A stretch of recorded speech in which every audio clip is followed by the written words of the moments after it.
I was a young man when last I walked this path.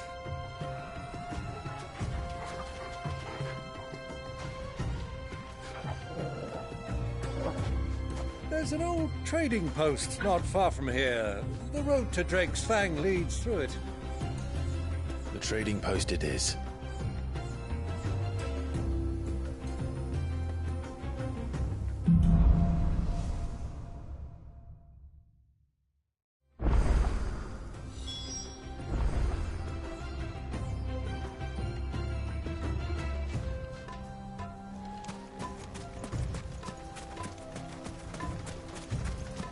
Our destination lies over that dune, beyond the ruins.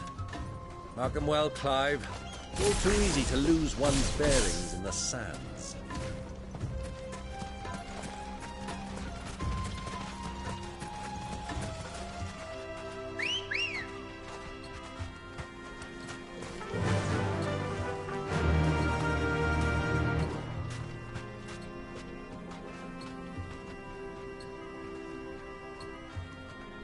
You deserve a rest.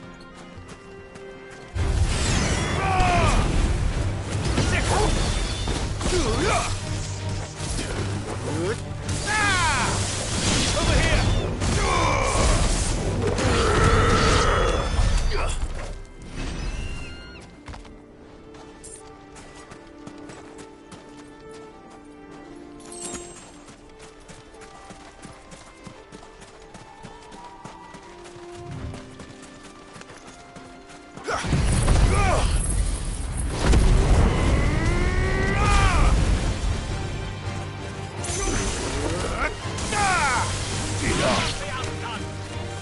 Many years ago, when you were just a boy, you and I rode this way together, accompanying your father on a scouting expedition to Drake's Fang. He let me come with you. I'm not surprised you don't remember. It was just before Joshua was born. You were so eager to be there when your brother arrived that you whipped your chocobo too hard on the journey home and fell from the saddle. I shall never forget how Elwyn fussed over you as you sat in the sand, bawling like a babe.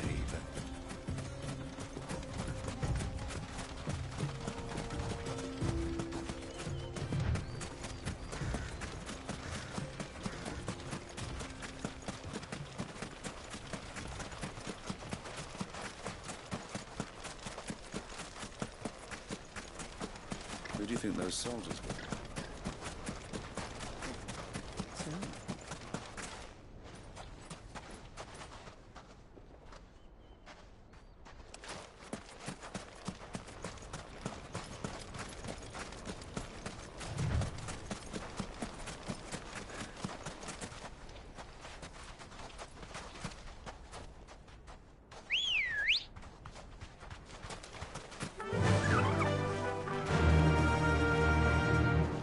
Yeah!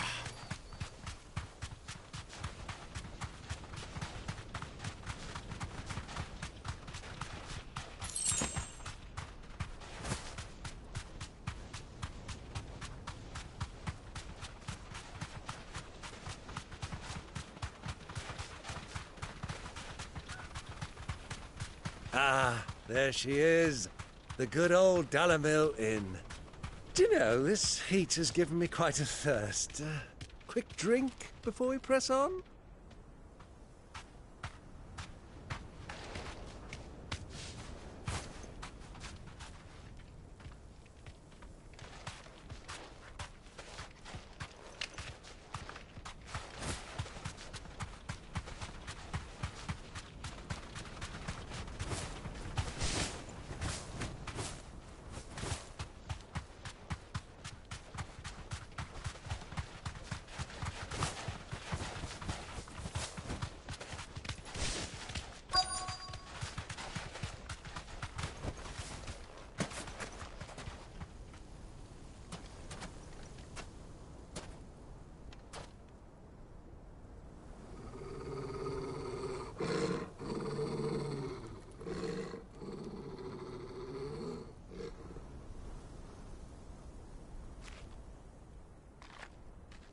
Look, there.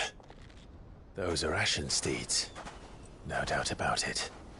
And such a long ride from Stone here. Our Waluda friends must be soothing their saddle sores in the inn. Shall we join them?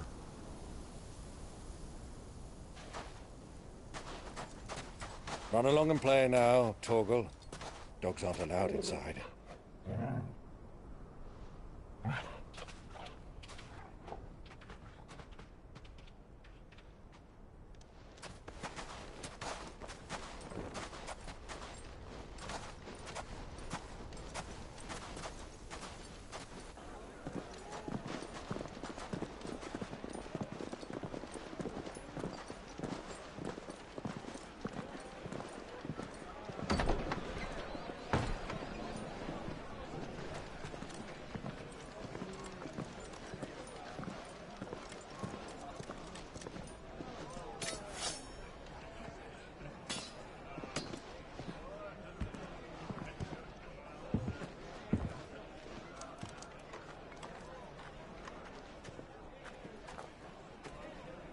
Good day to you. Eating? Sorry about my pal. He only talks when his mouth's full. What do you recommend? Well, if you're after something light, we do a fine chocobo soup with lentils and honey. 2 bowls of that, then. An ale. Right you are. Hey, girl! Coming! Your pal? Would you rather be my squire?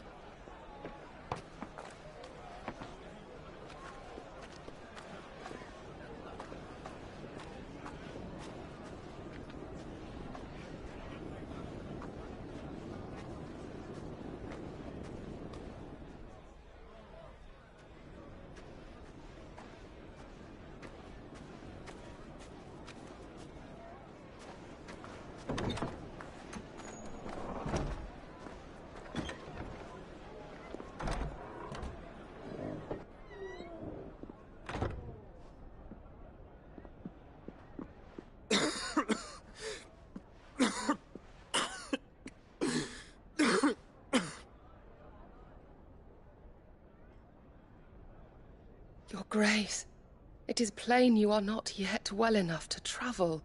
If you would only let me take you to someone who can better attend to your ills.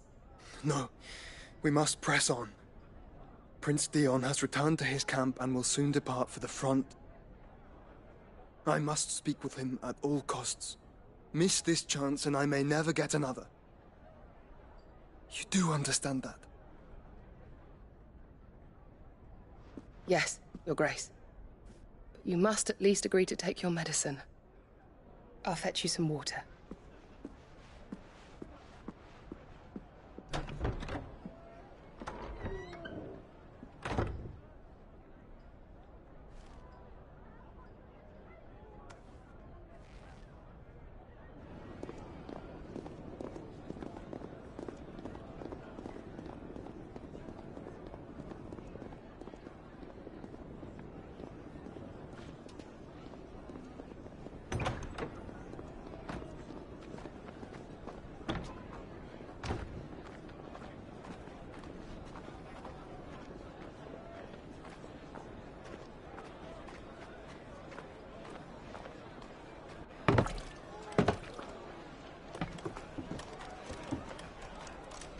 Keep watch, they tell us. But all I see is sand.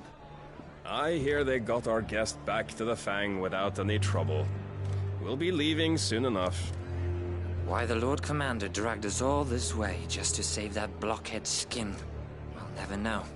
Dominant or not, he's a bloody idiot. That'll be Cooker, then. Well,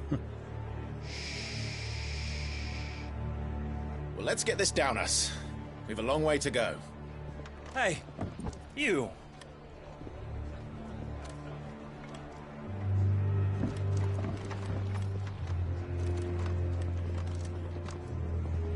Uncle? Sorry.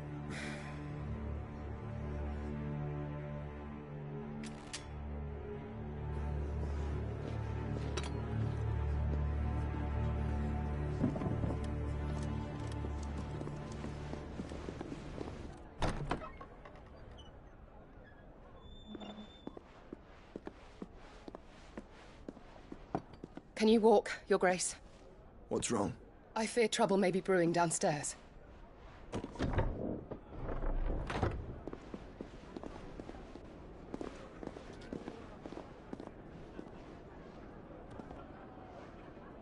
You two are travelers, are you not? Me and my companions are strangers here. Perhaps you'd be good enough to accompany us a while. Help us find our way. Sorry, lads, but we've got business in camera that can't wait. Ah, I'm sure you could spare us an hour or two. Friend.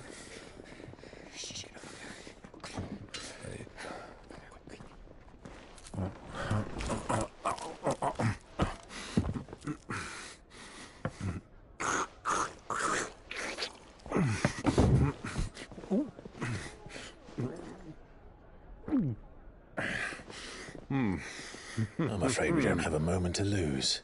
Friend. Stay back, Uncle. Gladly.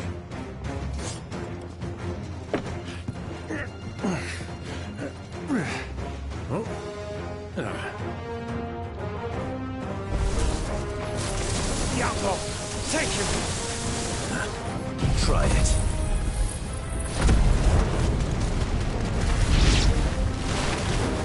Bravo, my boy! Just like that!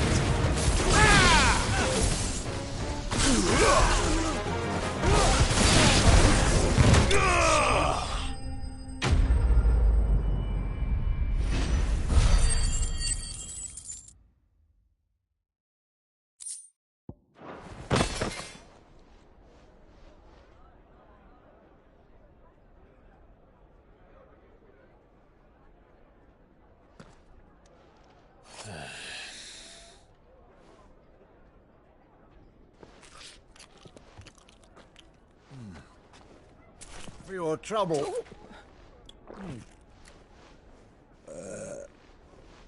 Word of advice, miss. That soup could do with a touch more salt.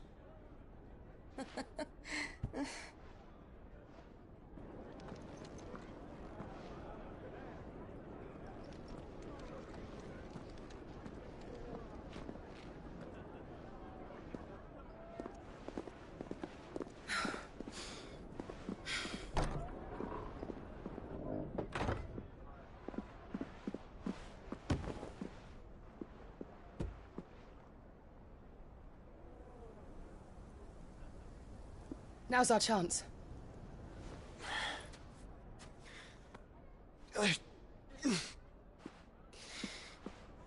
Your Grace? I'm fine.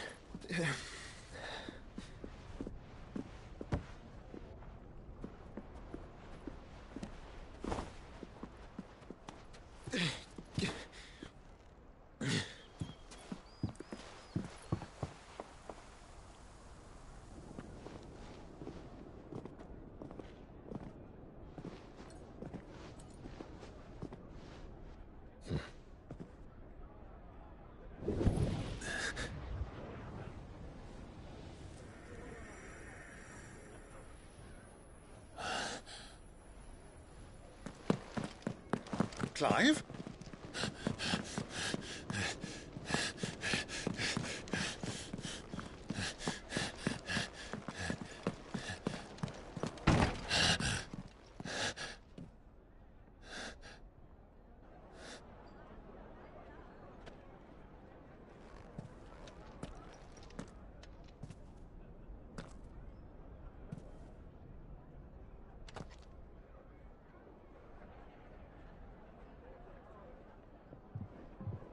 What is it now?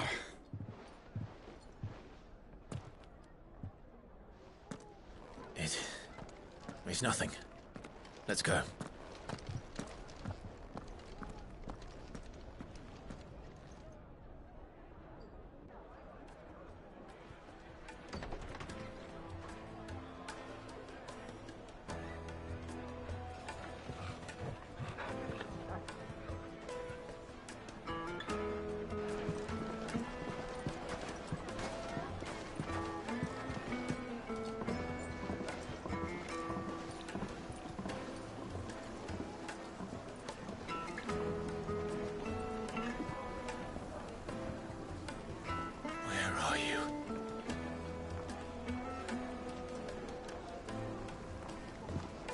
Well, we didn't know where to find Kupka before. We do now. The Royalists said it themselves. Their guest is in the Fang. We should press on.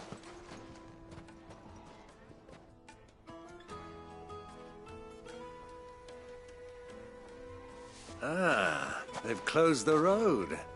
And it's the only way from here to the Fang. It would seem Lord Kupka is not accepting visitors at present. We have to get through that gate. Not by force, I trust. We've attracted quite enough unwanted attention already. By guile, then. Perhaps the Desert Hare can offer us her aid. Rosina Dalamil, woman of mystery. But how will we find her? We know naught of her but her name. And that she was working with Sid. Sid's other collaborators have all been people of means, the wealthiest and most successful members of their communities. I'll wager this Rosina Dalamil is the same. That would certainly help to narrow the search. We need only inquire as to who is in charge of the town. And that's exactly what I mean to do.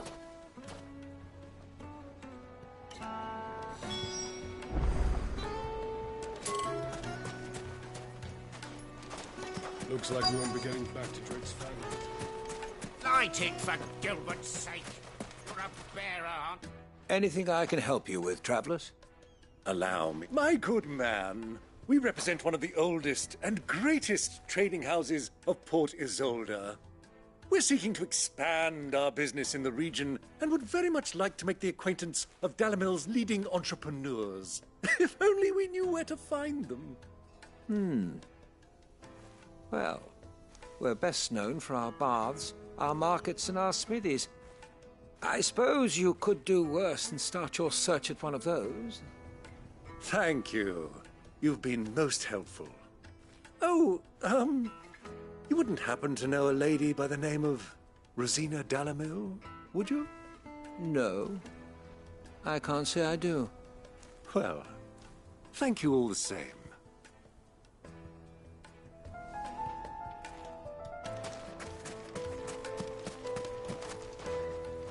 What do you want? Can't you see I'm busy? I won't keep you long. I'm looking for someone. A woman by the name of Rosina Dalamil. Do you know her? Never heard of her. Is that all? One more question. If I wanted to find the richest trader in town, where would you recommend that I look? Oh, that's easy. The Briar's Kiss. Won't find a finer smithy this side of the strait. The owner's only a young sprig, but he's got all the right ideas. The Briar's Kiss, you say? Thank you. I doubt this young sprig is the person we're looking for. You said Sid's contact was likely to be an influential sort. Influence comes with age and experience. Believe you me. Fucking man of the wrong. Anytime.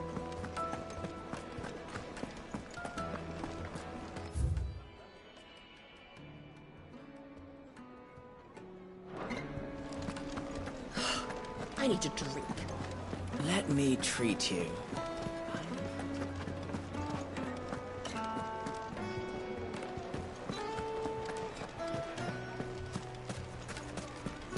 Why is the tavern shut? My carpet! Take a sniff, good sir. Needed to us.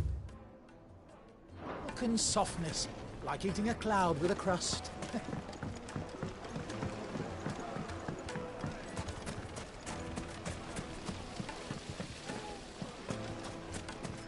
Sweet incense! Wax candle!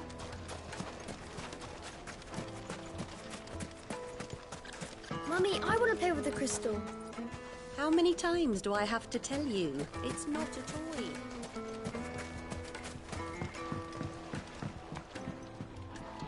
Can I help you? Yes, I'm looking for a woman by the name of Rosina Dalamil. A long-standing pillar of your community, I believe, from old trading stock. Then you should ask Ferda. He's been here for years. Knows the place and its people like the back of his hand. And he's in with all the old merchant families. Try the baths. That's where you'll usually find him. Thank you kindly.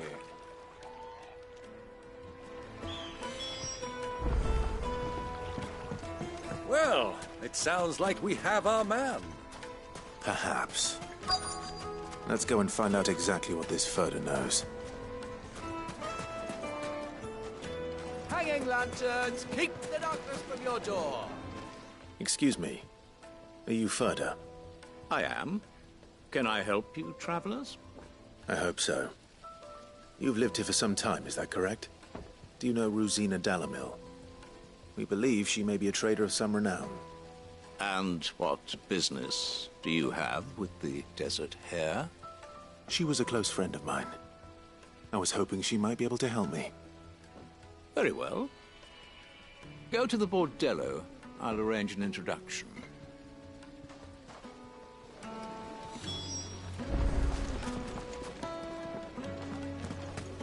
Do you think we can trust him? Only as far as I think he trusts us. So you're the ones who've been sniffing around? I beg your pardon? Don't play the fool. Stick your nose in our business and you're likely to lose it.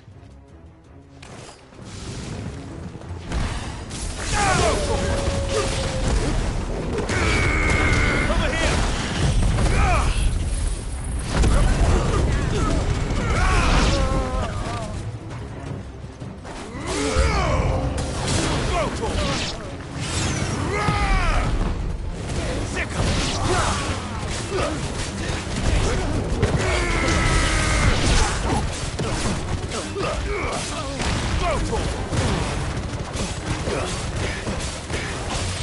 Get him!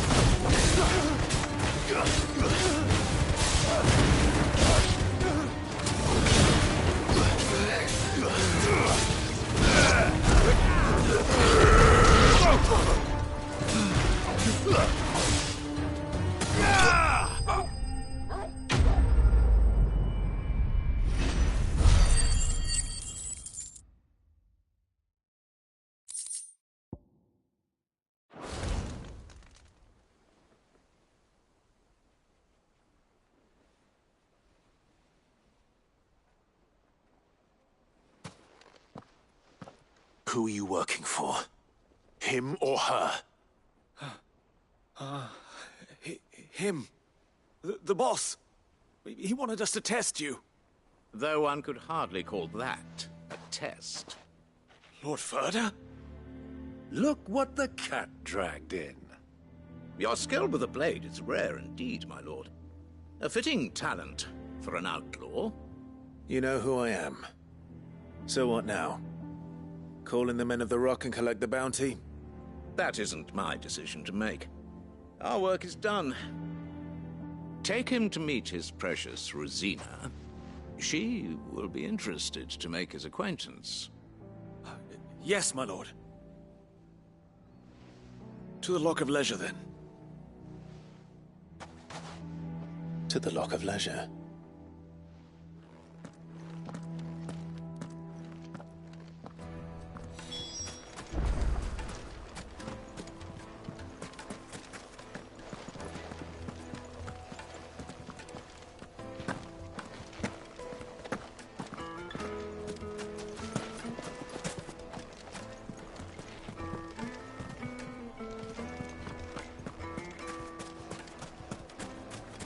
Made from the stoutest stoneware. Light, meat, and dark. Fresh. Yes, they're quite The finest bab...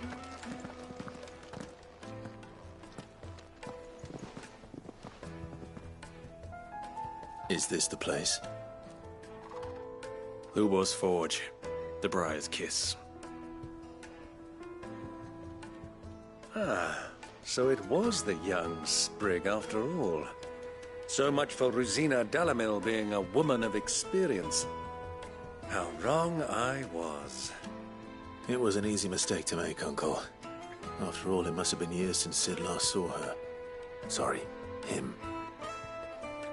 Whoever this Lubor truly is, he's clearly a man of means. I'd say he deserves our respect. See that he gets it.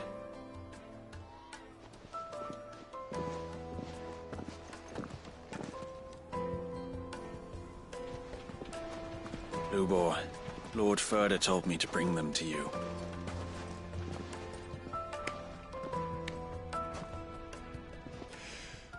My boys tell me you're in need of assistance. Sid the Second? I won't waste your time. I need passage through the south gate.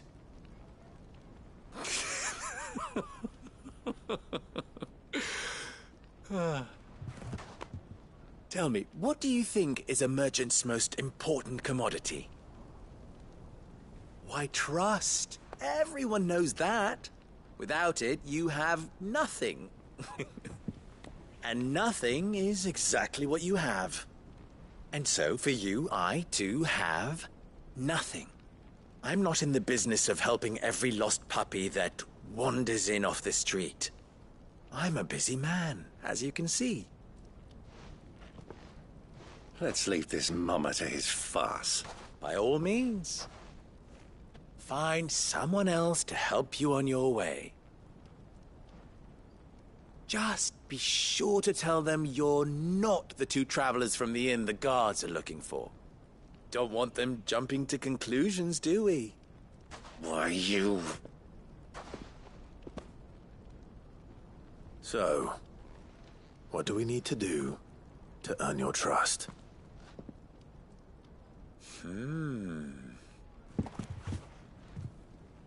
I like this one. Willing to do whatever it takes to get what he wants. Ha! Men like you have a special place in my heart. Why, you ask? Because they get me what I want. Always.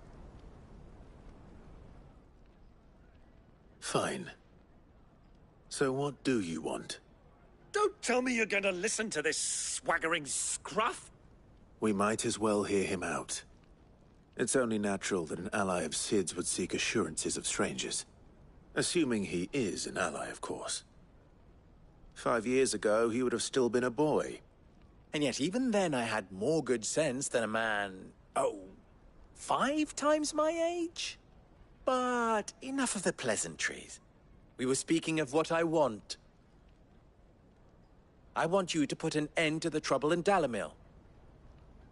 Return to me when you have done so, and you shall have my aid. Until then, I bid you good day. What trouble? If you're going to give us orders, be clear about them, damn you! Manners, Greybeard. One catches more damselflies with honey than with vinegar. What did you call me? My apologies. A word of advice in recompense. Follow the crystals. Oh, but that was 3. Oh, I'm making this too easy for you. Ha! It will be easy. Solving his little riddle should be like dealing with him. Child's play.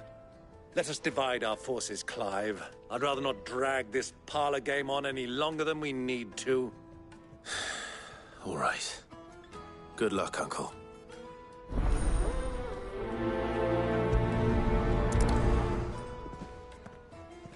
I thought we were the only ones causing trouble in Dalamil.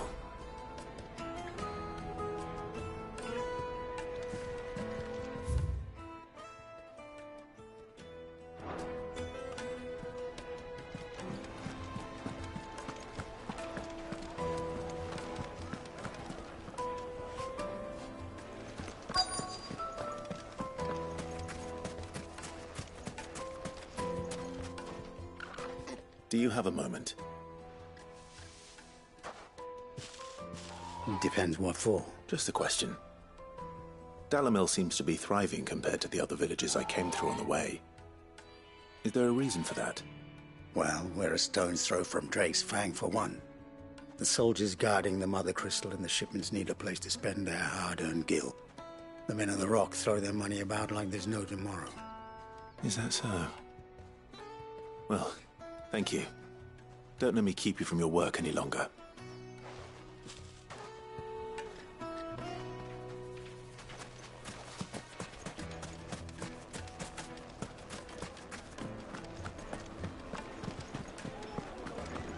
The most fragrant herbs and spices. Fresh bread, warm from the oven. You wouldn't believe how much you gave me. What can I do for you, soldier? Need that sword polishing? I'm not a soldier. Ugh, then be off with you. I serve the men of the Rock and the men of the Rock only.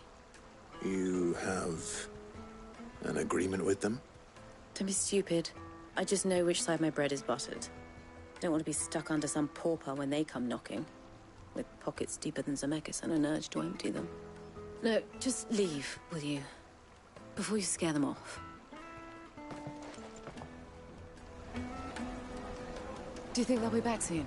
I need a new dress. If they pay anything. Needed to a silken softness.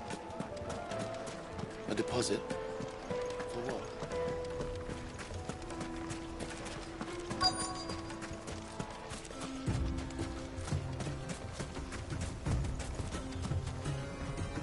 Excuse me.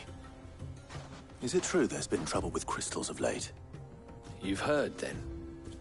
I've heard rumors. Damn thieves. Pilfering the crystals that were meant to fill our cups and light our stoves.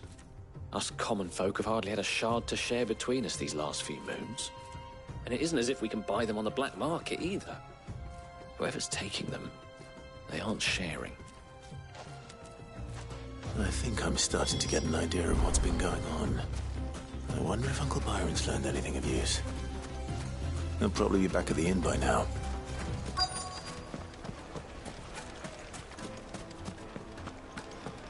The finest fabrics! What was all that crashing and banging about before? I'm out of time. It's you, the one who broke all our furniture. What do you want? Haven't you caused enough trouble already? I'm looking for my pal. Have you seen him? The gentleman who was with you? Yes, he's upstairs, but...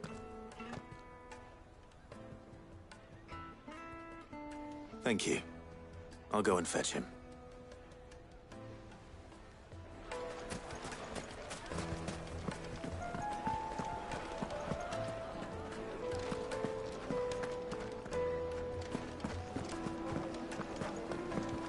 Let me treat you. I'm pretty flush these days. How are you now?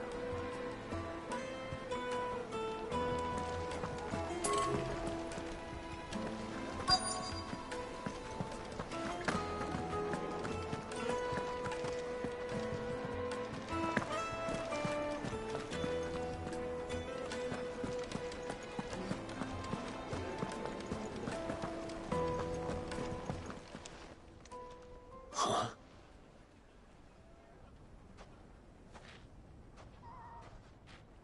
Will this suffice as a deposit?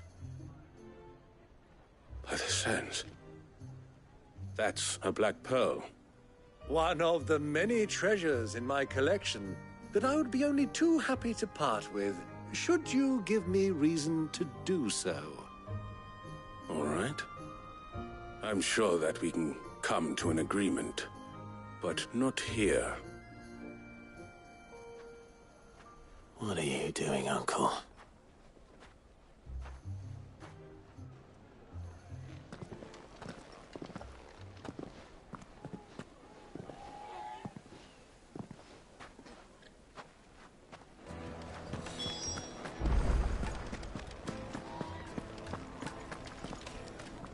Care to explain why you're giving gifts to Kupka's men?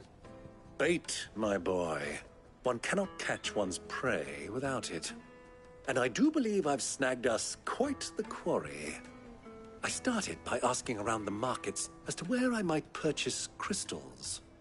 I had no luck, of course. It's forbidden to trade in such things. But my uncharacteristic indiscretion just happened to attract the attention of those uniformed ruffians. They took me aside and said they could procure the crystal I sought if I proved I could pay for it. So the pearl was your proof? I thought they'd asked for more. A second-rate specimen like that would only fetch 500,000 or so. A small price to pay for admittance to the underworld. But enough about my little act of subterfuge. What did you discover? That the supply of crystals has dried up of late. And some people seem to think they're being stolen. Meanwhile, members of Kupka's private guard have been spending money all over town. I'll wager those soldiers you've been talking to have been siphoning off crystals meant for elsewhere, and pocketing the profits. I'll wager you're right. We'll meet with them then, just as you arranged, and put an end to the trouble Lubor spoke of. Ha! That preening popinjay thought this would be difficult. It just goes to show, one should never underestimate a Rosfield. We'll soon wipe that smirk off his face. I arranged to meet with the soldiers in a secluded corner of the Velcroy, far from prying eyes. The perfect place for a spot of double dealing.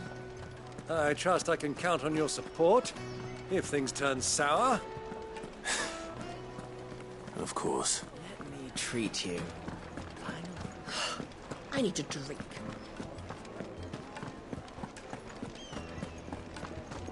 Fucking men of the wrong.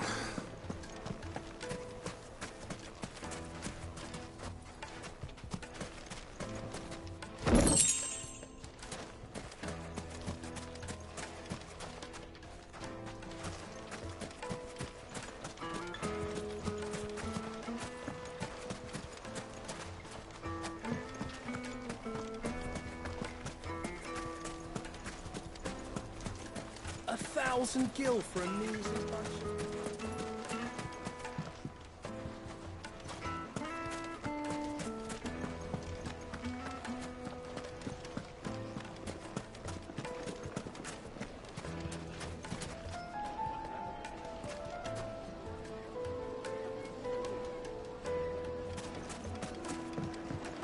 Do you think they'll be back soon? I need a new dress. Fresh bread. The warm juiciest from the meat. oven. Take a sniff, good sir. My carpets have dried.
It's over.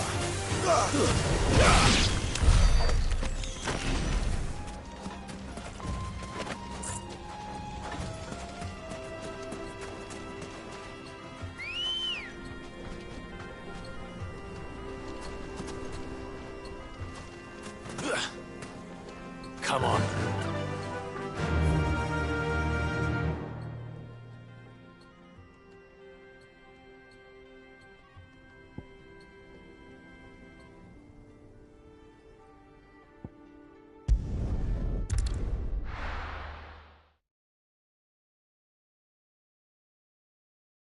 Why is the tavern shut?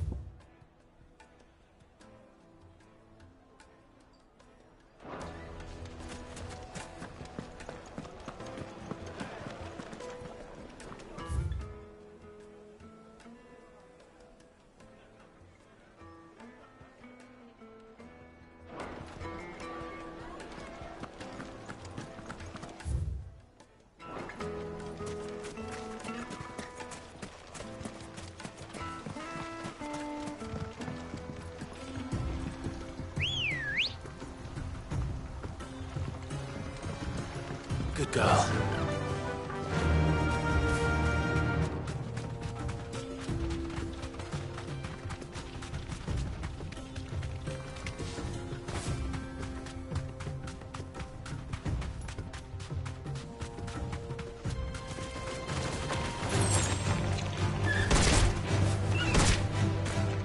You deserve a rest.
I'll take it from here.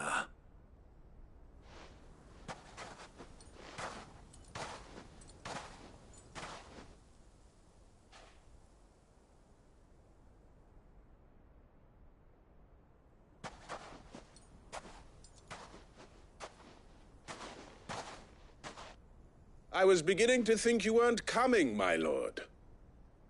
You've brought your contribution?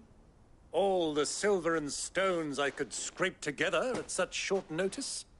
You brought the whole 500 talents. That was the price we agreed upon, yes? If you've no objections, I'd like to see the crystal. Of course.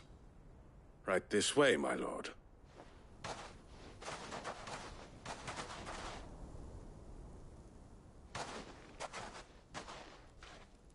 Not bad at all. You weren't lying about the clarity. But what of security?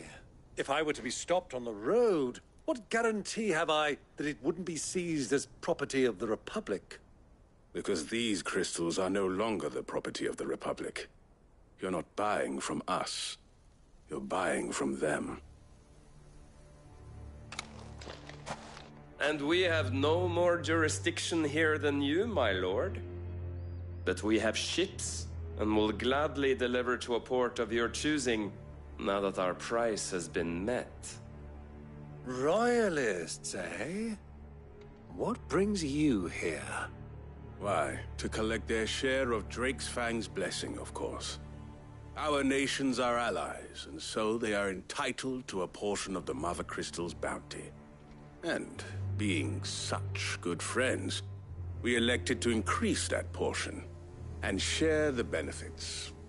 And now that these crystals are officially property of the Kingdom of Waloed, we are duty-bound not to interfere, no matter where they might happen to end up next. Did you get all that? They're in cahoots! So it would seem. My lord, what is the meaning of this? Double-crossing dogs. They're not here to do business. Kill them! Kill them both!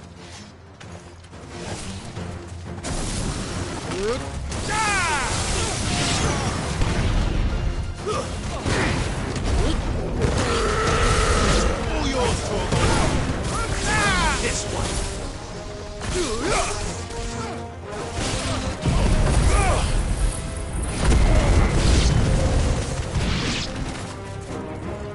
It's not over yet, Uncle! Good! I'm just getting warmed up! Sick of that! Over here! This one!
Well, that wasn't too bad. How'd you like my performance, huh? I've often played the villain on the stage. I think I did the role justice. Don't you? Greybeard, you were magnificent. The battle scene was particularly thrilling. Such a shame you didn't have more of an audience, but perhaps that's for the best. How long have you been watching? Long enough to witness your uncle's sordid transaction. I hardly expected one so venerable to degrade himself so thoroughly. Buying one's way into the confidence of degenerates. Ingenious. This was the trouble you spoke of. The men of the Rock taking crystals meant for the common folk and conspiring with the Royalists. Well, now it's over. Indeed it is. The people of Dalamil had scarcely any means of redress against Kupka's men, let alone a foreign army. Until you two came along, that is.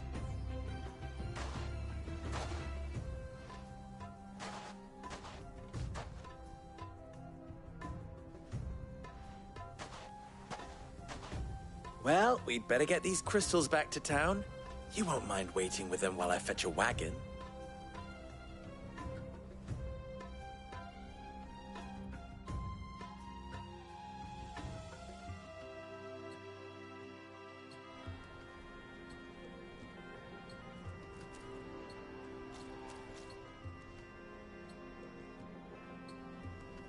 It occurs to me that I still don't know your name.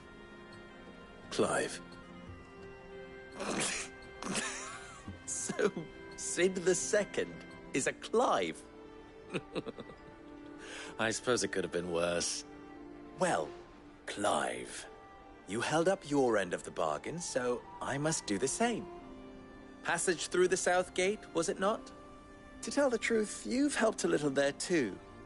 Many of the guards have already been redeployed to deal with the issue of their missing comrades. And those left behind have been encouraged to look the other way should you attempt to pass through. Thank you. And please allow me to cover your costs. You still have the purse I gave to the soldiers, I trust? I saw you pluck it from one of the bodies. Oh, dear. Was I really so obvious? And my name is not Greybeard. It is Lord Byron Rosfield, thank you very much. No, thank you very much, Greybeard. Double the... Ugh! Here, wear this.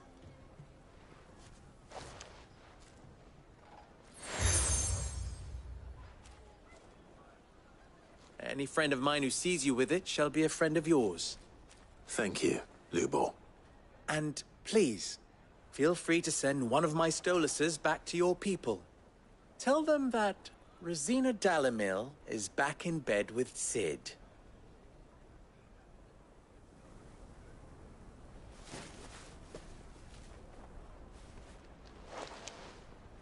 Umialos Delan. Tuisa Achilles.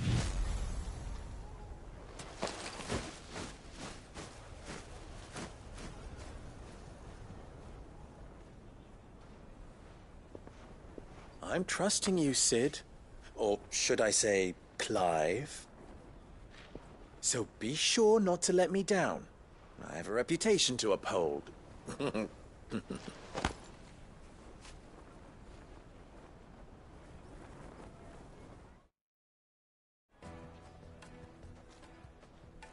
Well then, I wish you a safe journey south. Thank you. Not at all. It was my pleasure. Come on, Uncle. Let's go.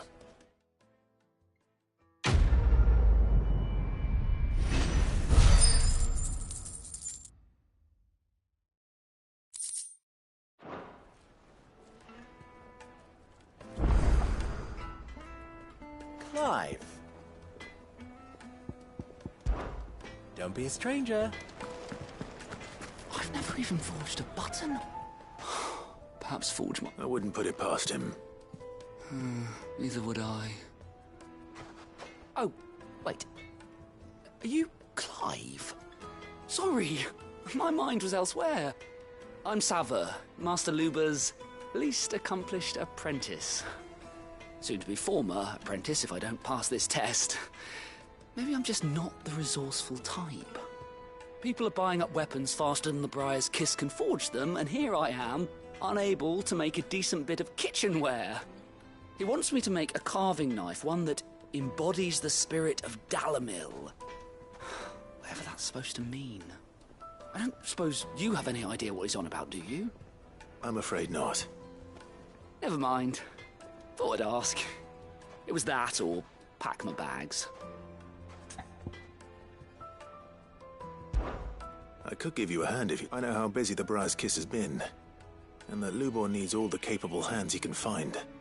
I'd be a fool to refuse. So, where do we start? Good question. If I'm honest, I've never made any kind of knife before. And then there's this little riddle to keep in mind. The spirit of Dalamil. Nothing is ever simple with that man. The way I see it, there's only one way we'll be solving Lubor's puzzle. We need information. The more the better. You're right. There's no point fumbling in the dark, I suppose. Now, who to speak to first? Well, there's plenty of folk in Dalamil who use knives for a living. There's the butcher, of course, and any number of cooks. They're bound to have an opinion or two about the tools of their trade. All right. I think we have a plan. Let's get to it, shall we? I'll talk to every cook I can find. You speak to the butcher, and anyone else you can think of. All right. Good luck. Let's hope that someone says something useful.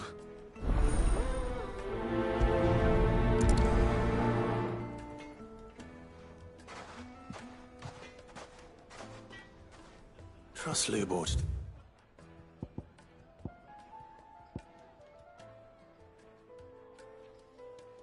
Take a simple test and turn it into a riddle. I better get to it. The finest fabric! Take a sniff, sir. You'll be transported. Welcome, sir. What can I do you for? A question, if you don't mind. I need to know what makes a good carving knife. You a blacksmith or something? Something, I suppose. Fair enough. Knives, is it? First and foremost, it's got to hold an edge. Most knives will make it through fat, no problem, but sinew dulls cheap steel in no time. Give me a blade which can slice through anything that crosses my chopping block, and I'm a happy woman. So a knife that stays sharp. Makes sense.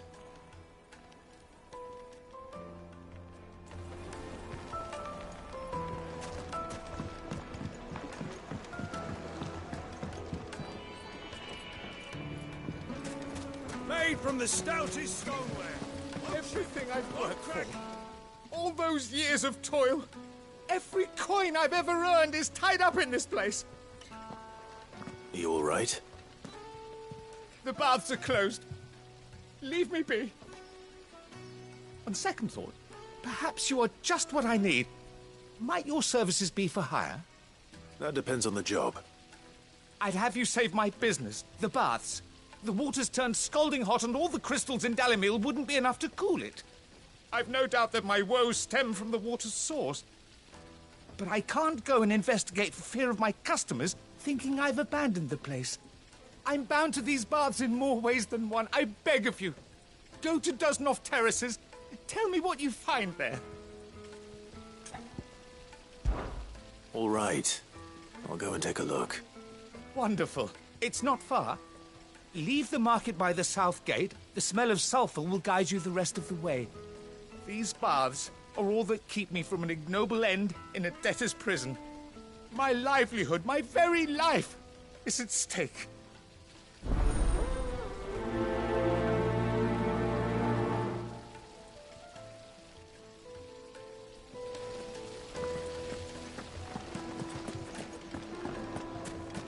Sweet insect! Ha! They've opened the gate! Lubor was true to his word. Well, we can make our way back to the Fang. Yeah. What is it? I'm in no mood for chatter. Sorry. Do you mind if I ask your trade? Hunter, why? I have a question. Can you tell me what makes a good carving knife? I assume you use one out in the field. Has to be able to put up with some punishment. Can't be dealing with a brittle blade, not while I'm on the hunt. If your knife snaps every time you use it, you'll be spending coin as fast as you make it. Times are hard enough as it is. Thank you. I won't keep you any longer. All business, eh? Man after my own heart. So, a carving knife should be hard-wearing and hold an edge. Hardly a revelation. Let's hope Sever had better luck than I did. Hanging! Lanterns, keep the darkness from your door! Silver platters!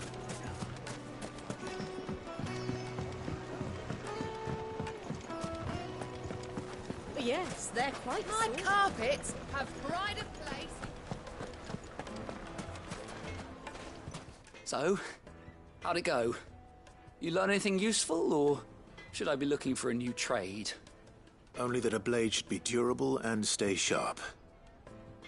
But I don't see how that relates to the spirit of Dalamil. I didn't have much luck either. All the cook said was that he needs his knives to be light. Too heavy and they do his shoulder in. So we're no better off than when we started. Perhaps Lubor didn't mean anything with his Dalamil remark. But that can't be right. I've bandied enough words with the man to know that he chooses them carefully. No. We must be missing something. Something right in front of our noses, most likely. No doubt you're right, but I have to make a start soon. I can't put off making this knife forever. Agreed. Lubor wouldn't like that much. Right. I've been trained to work iron. The cheap stuff, mind. But it's hardy enough if you don't hammer it too thin, and it sharpens up nicely with a bit of effort. Trouble is, it's either durable or it's light. Meaning someone is going to be disappointed. Forge Master Lubor, probably. Is there no one else you can turn to? Someone who knows their metals, perhaps? The other apprentice is no better than to help me with my test. But maybe there is someone I could turn to. A merchant, a favourite of Forge Master Lubor's, who sells metals to tradesmen passing through the Valcroy. I bet she'd know a thing or two.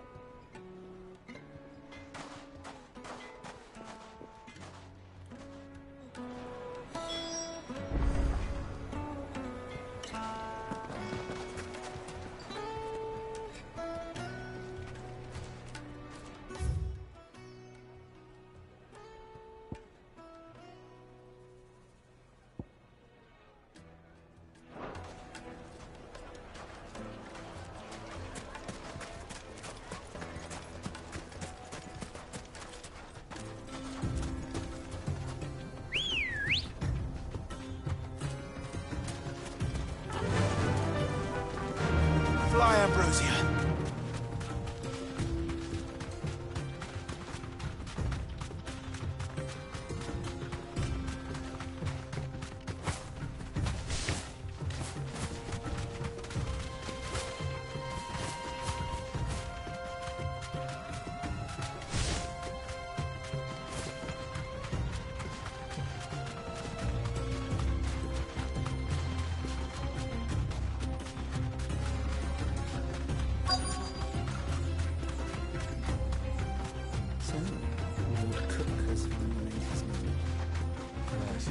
I expect that's why there's so many soldiers in town, to deal with any imperial. Be safe.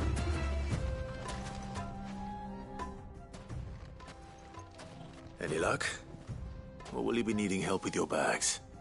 Well, I asked her, but... Oh, you tell him. If you're looking to make a knife that will impress a master like Lubor, there are options. They're just not that viable.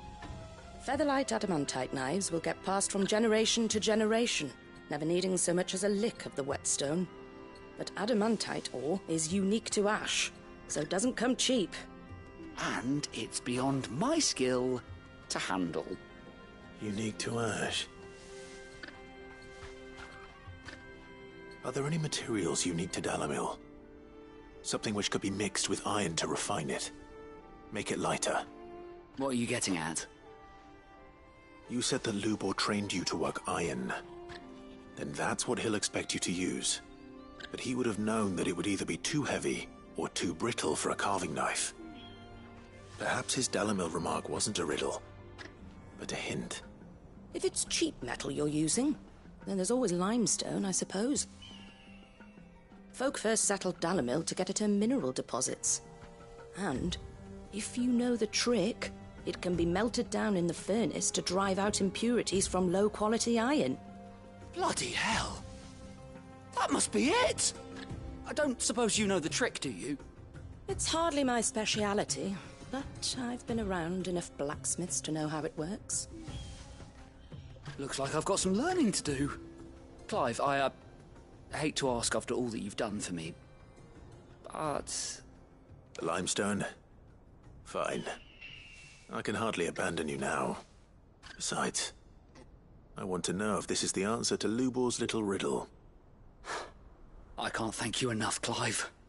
You'll have no trouble finding limestone over in the terraces. The place is bloody made of it. Then I suppose I'll meet you back at the forge. Right you are. I'll see you shortly. So, do you crush it up, or just throw it in the...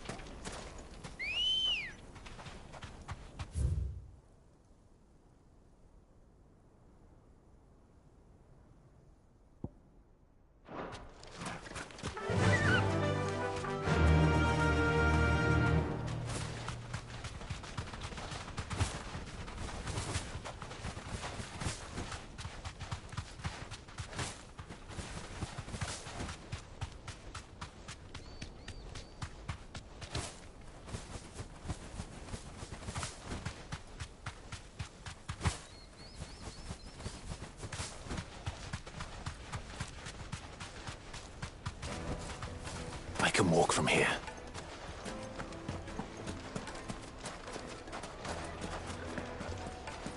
Is it true what I'm hearing? The men of the rock... The finest fabric! It would make her fine. Kneaded to a silken softness. Plates and pots! Just look at this sweet incense. What? Finally, we'll be able to get it. Anything I can interest you in? Thank you for your custom. We should get going soon. Do you have water? Ah, I'm not too late. What is it, Lubor? A question that I neglected to ask earlier. Where is it that you're bound? To Drake's Fang. To finish Hugo Kupka. Just as I thought. Then allow me to share a secret. Drake's Fang is currently riddled with royalists. Talmeki and Walud are allies, and as you have seen, their soldiers work hand in glove. But no nation has ever before allowed a foreign army to make a barracks of its holiest of holies. Not by choice, at least. And there's more. A man on the inside of the Fang has failed to report for several days. I fear there may be more trouble lying in wait for you on the road ahead. Isn't there always? If you're determined to beard the lion's den, then promise me one thing. That you will enter via the mines, where the guard is lightest. I've lost one Cid already. If I lose another, people will start to think me careless. I don't plan on dying. Not before Kupka does, anyway. Well, so long as you have a plan.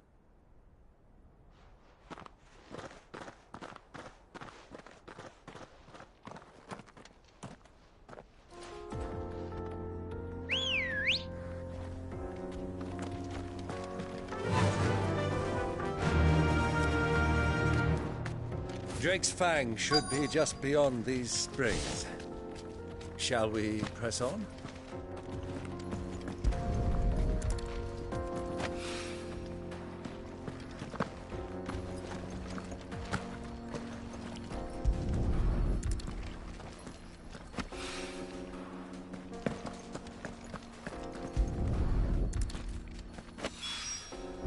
One rock looks a lot like another.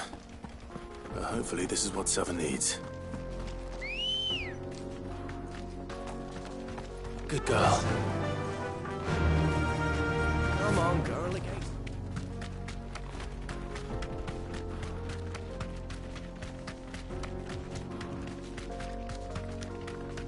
What the hell are those?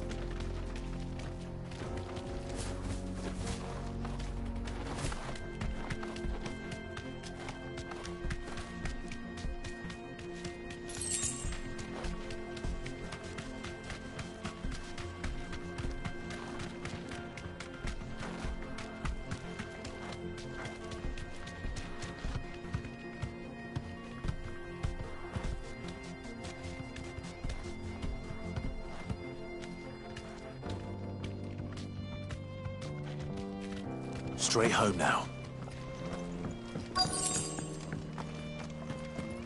By the flames.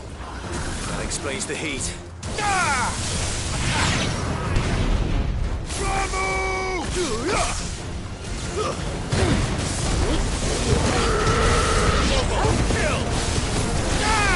Get him!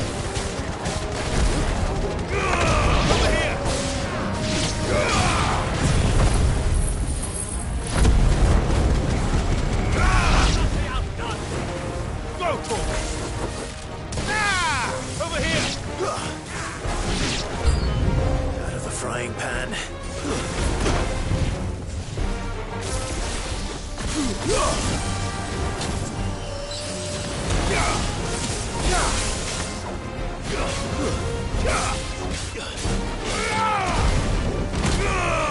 Get him!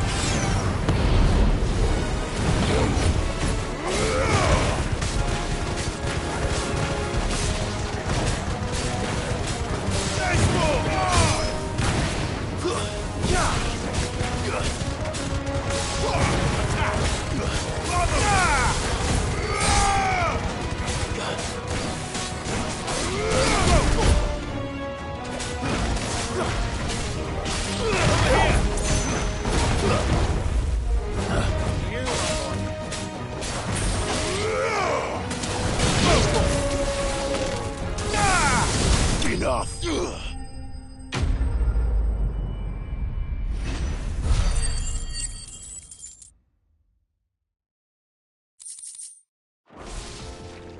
That's cooled things down a bit. Let's hope it's enough to keep the baths from boiling.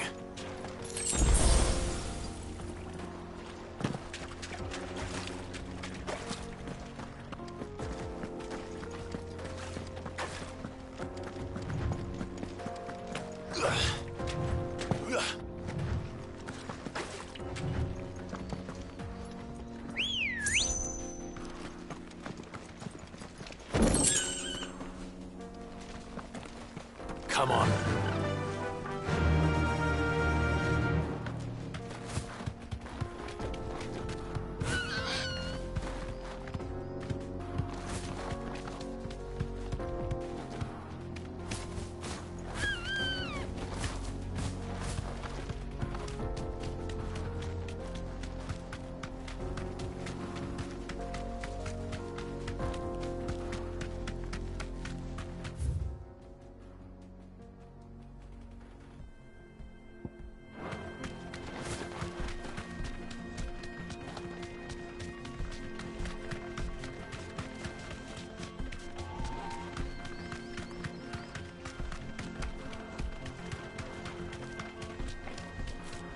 Come on, girl.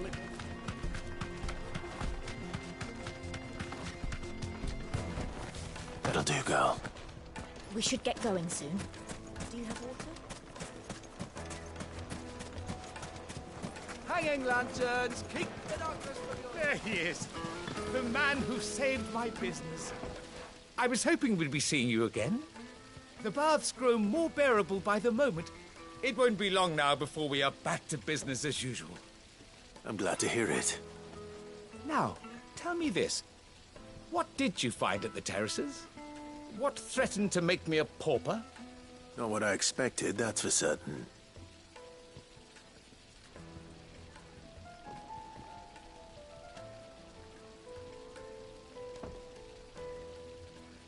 You tell a fine story. That's not to say I don't believe you, though. Creatures made of flame, eh? That's something new to worry about. But I burdened you with my worries enough already. Here, a small something by way of thanks. Right. It's high time I got back to work. With a little luck, the day might yet be salvaged.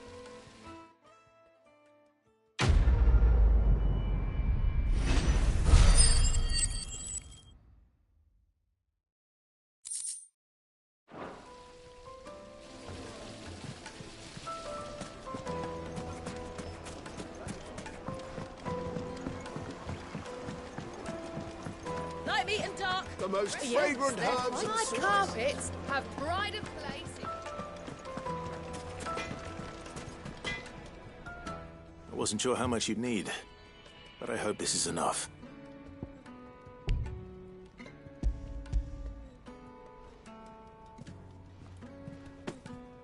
You are one of the good ones, you know that. You and that merchant both, she's got quite a gift for teaching that one. Now, time to see if limestone is the secret weapon we were hoping for.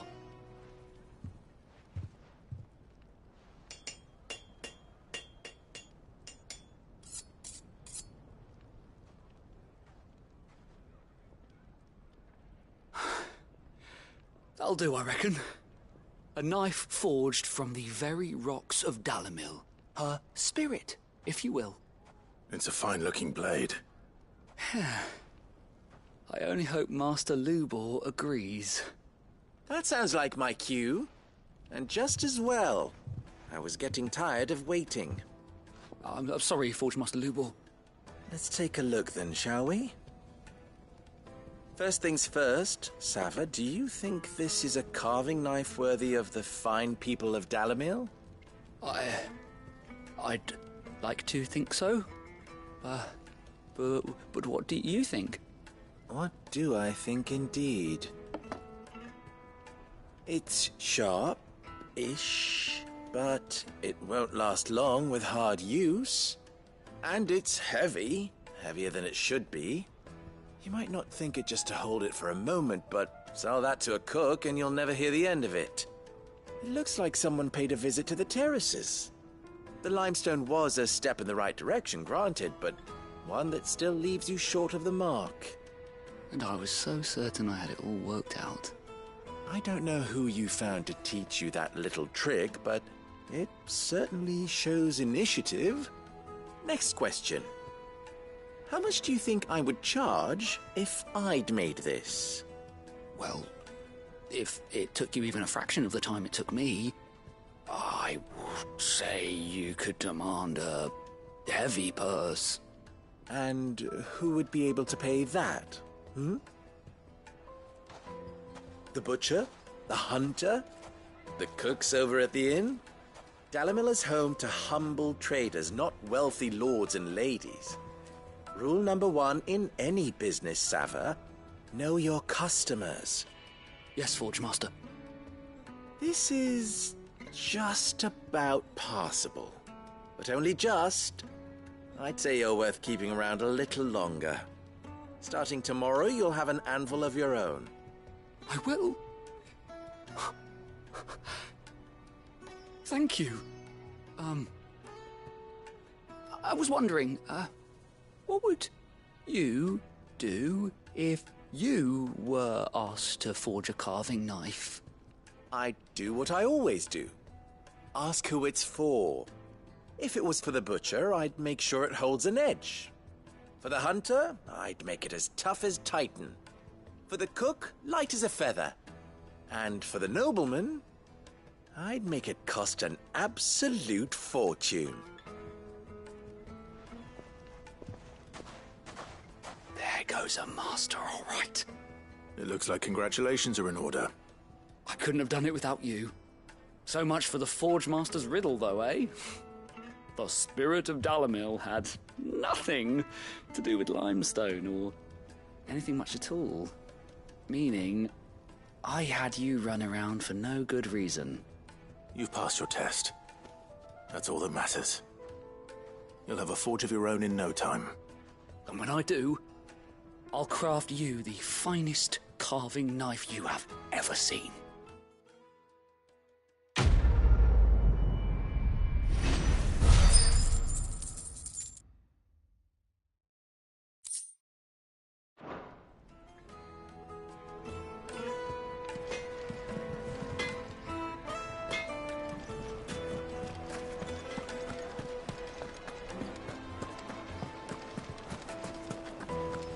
Fresh bread, warm from the oven. Made from the stoutest stoneware. Silver platters. Sweet incense. Finally, we'll be able to get this. We should get going soon. Do you have water?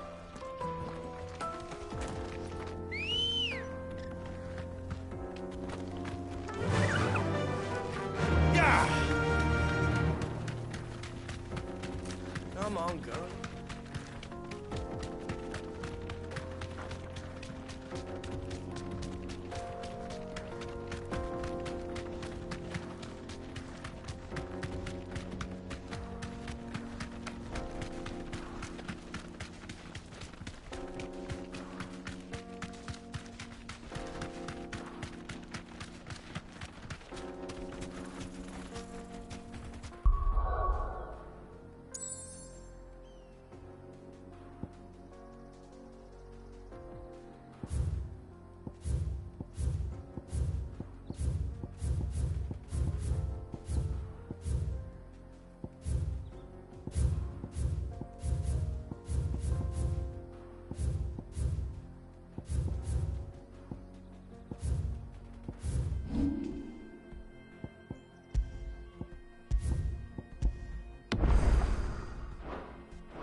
There it is. Drake's Fang.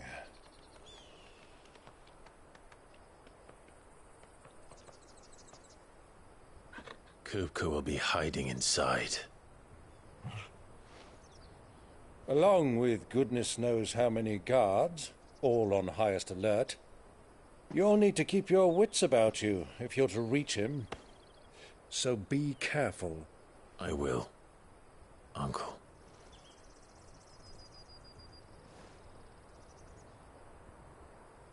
Before you go, Clive, allow me to apologize.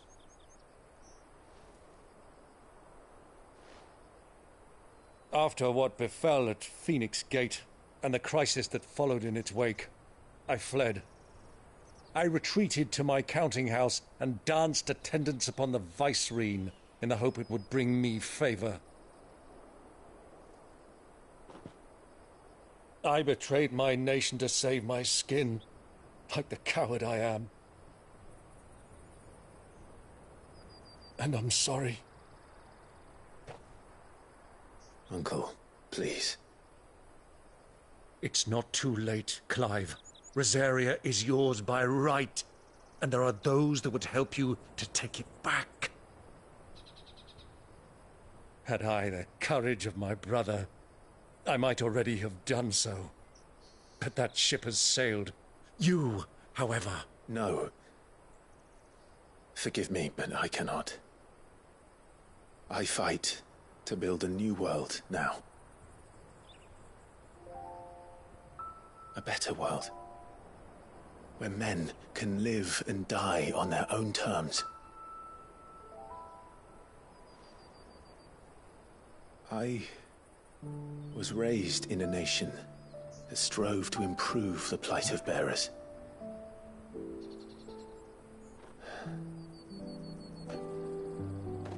Only later did I realize that spark of freedom did not arise by chance, but was kindled by my father.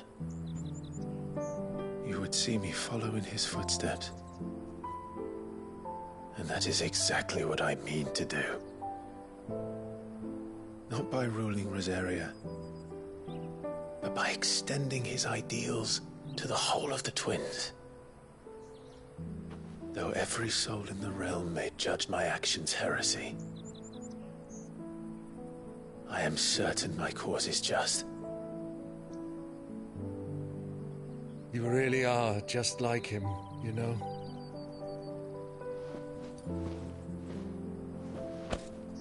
Thank you, Clive, for coming back to me. I am proud to call you nephew.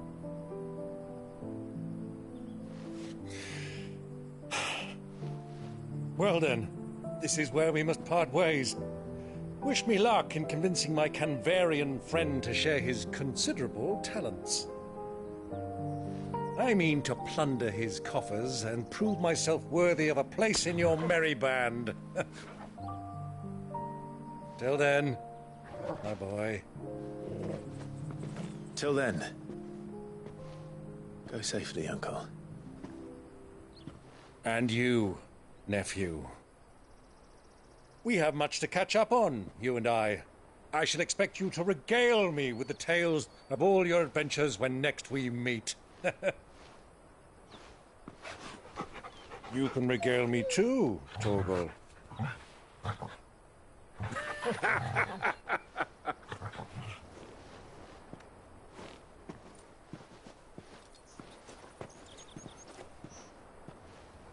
I'm coming for you, Kupka.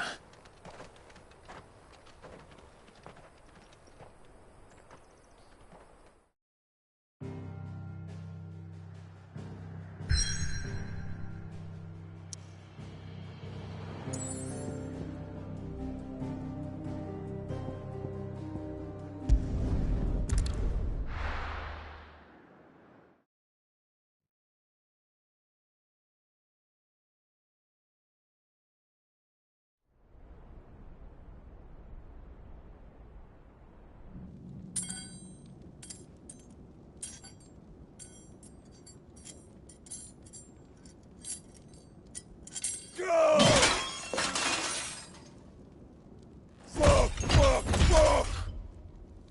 Why do they start? What has that gutter rat done to me?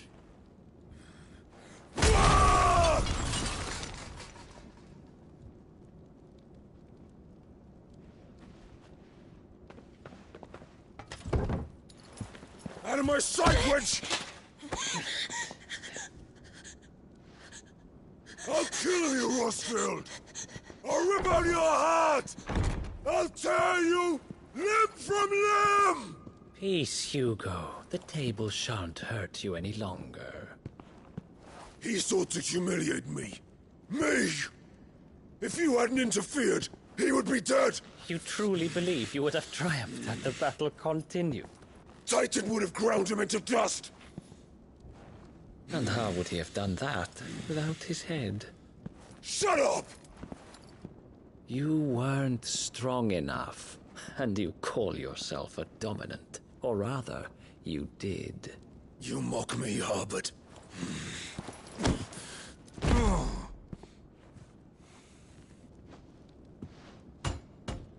Do you see, Hugo? You are weak. Fuck! But so long as that fire burns within you, there is still hope. There may yet be a way for you to take your revenge. Tell me, what must I do? Please, I'll do anything. Just tell me.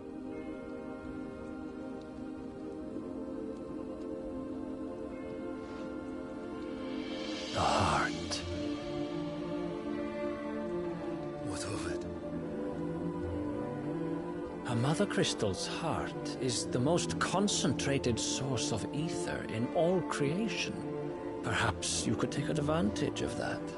Of course, the crystal would not yield her blessing to any ordinary man.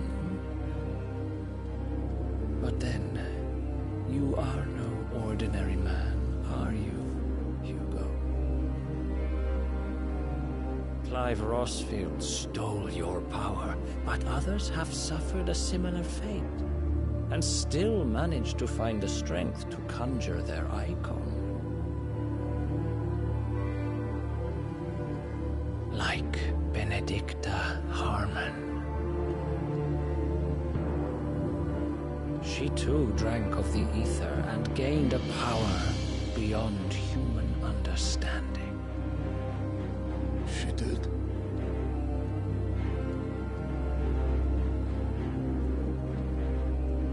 Benedicta. Benedict.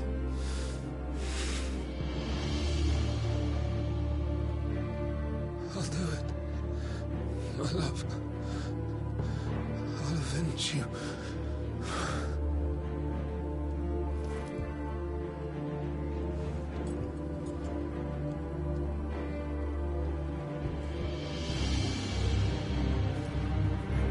Run along now, Hugo.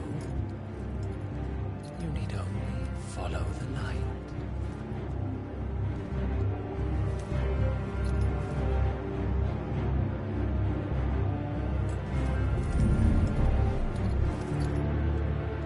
Muthos is here. Very well, it shall be so. You may leave everything to me, Your Majesty.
Did the royalists bring them from Ash?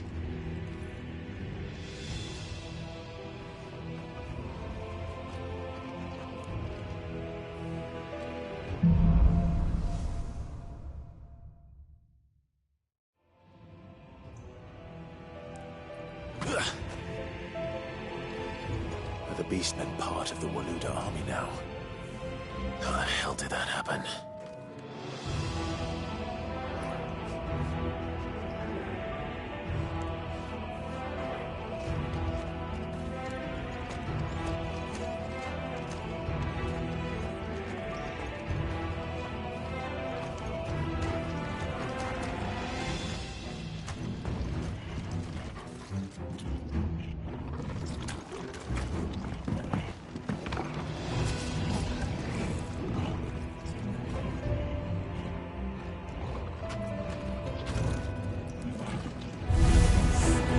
Spotted us. With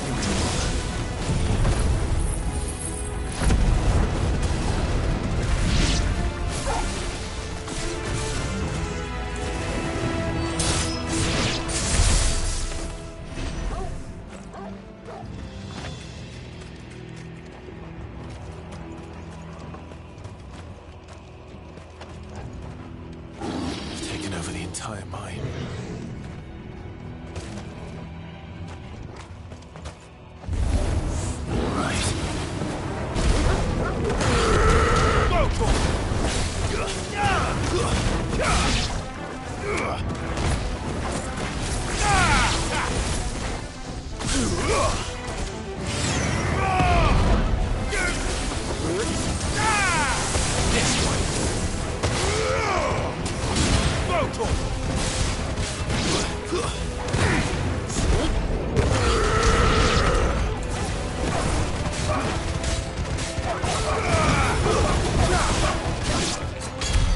So much for the men of the Rock.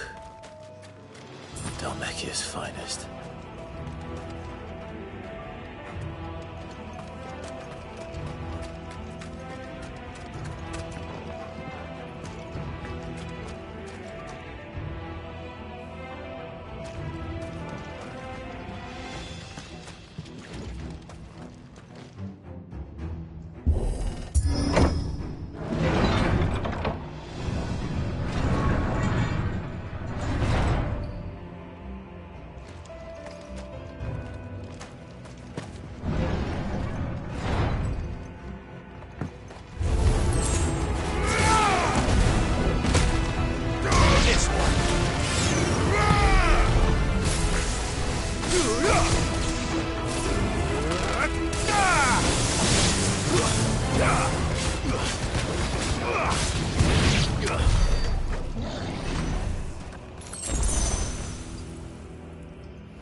Can't be going any further this way.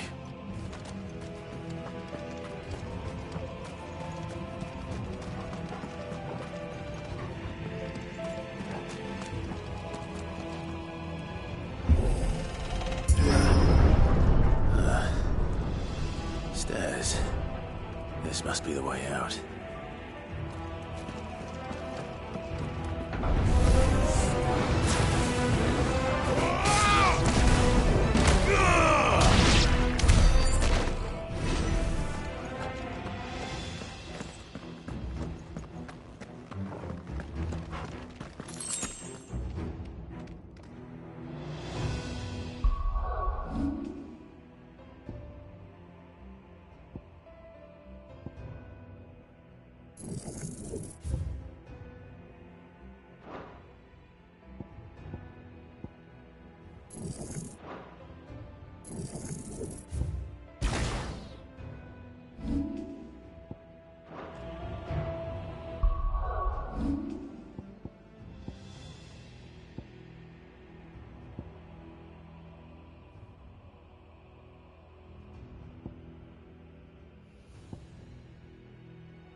This one.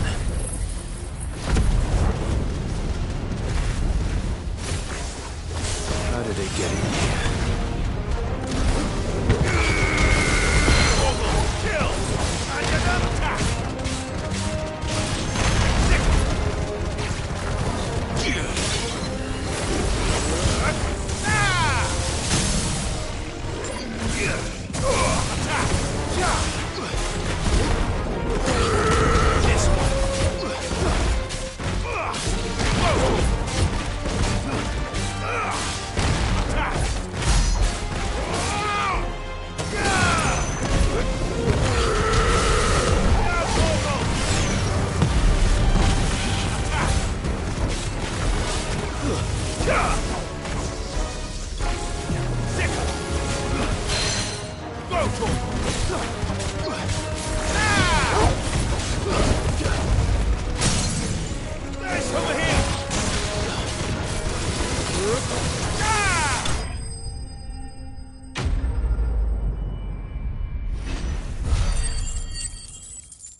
flames.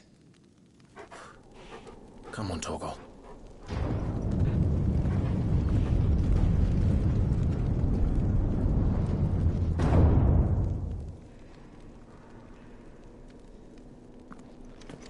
Kupka never did do things by halves. As if taking the Mother Crystal for his own wasn't enough. He had...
Let the trial begin.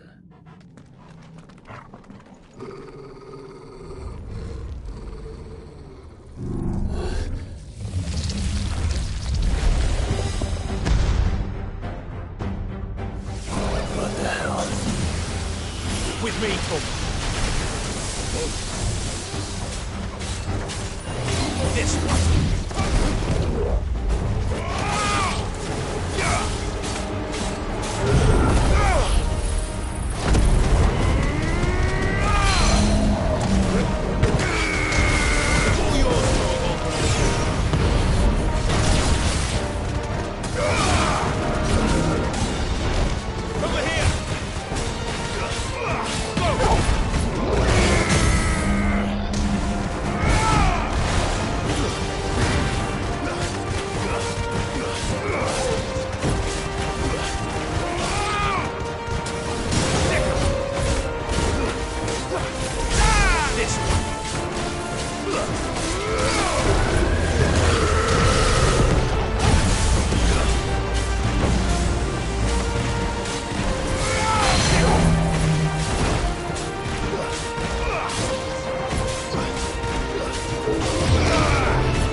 Seems we're expected.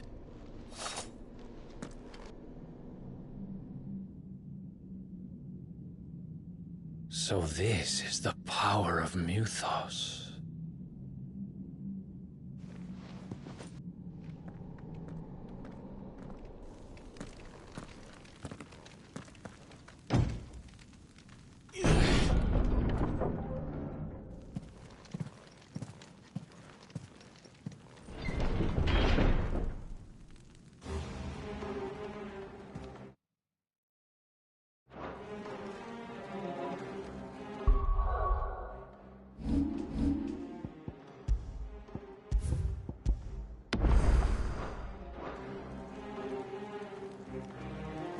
Did the orcs do this too?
What the hell is going on?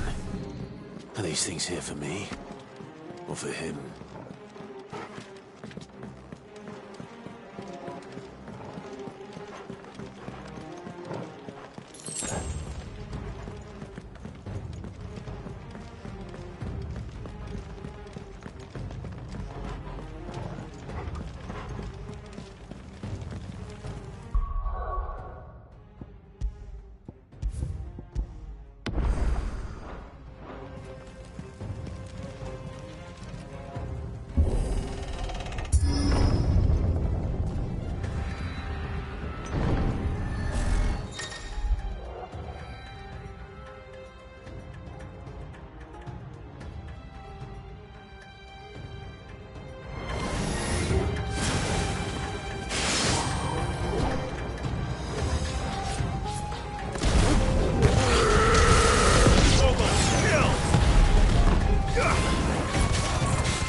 First orcs, now these nightmares. Is this your doing, Ultima?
You've been busy, Kupka.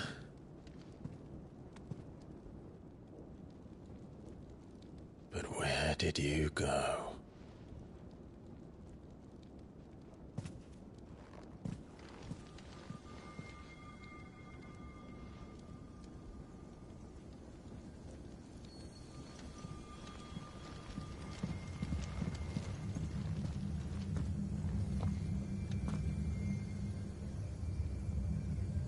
The heart.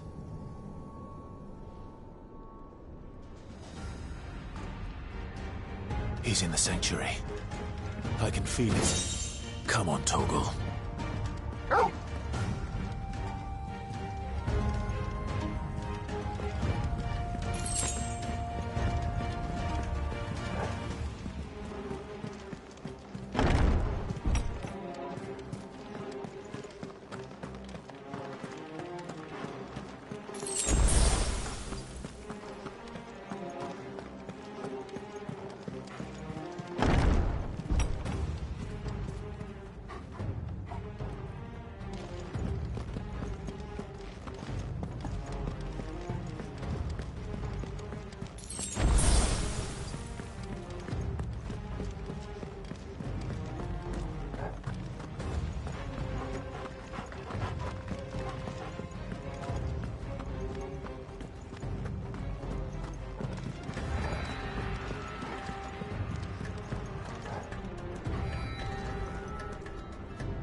Just what I needed. Get him!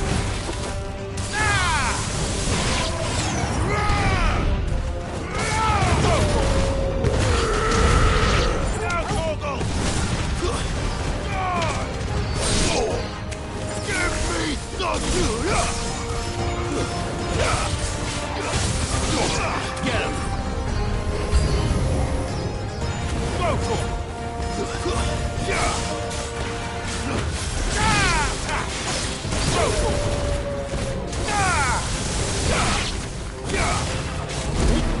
Nice try. Nice sick! Get him!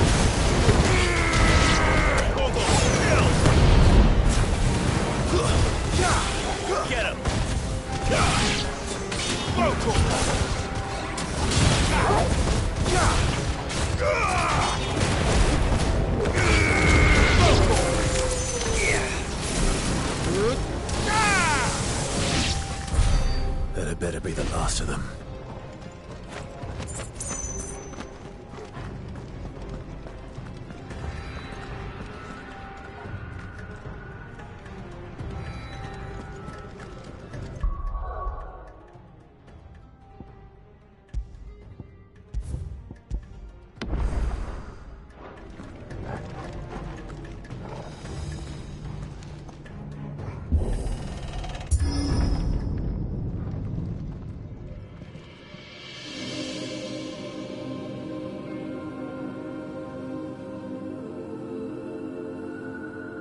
Victor. My everything. I've missed you so much.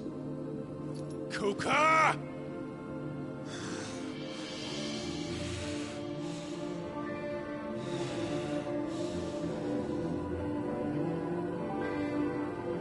I swear to you, my love, we will never be parted again. What's wrong with him?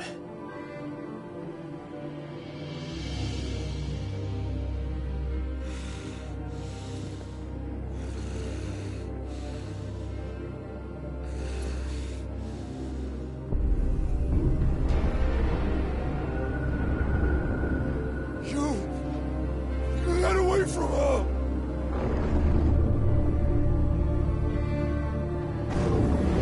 Benedicta!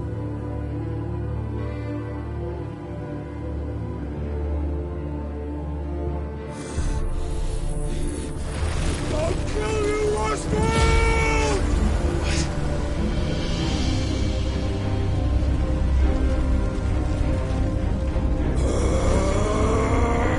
Oh shit, he's priming.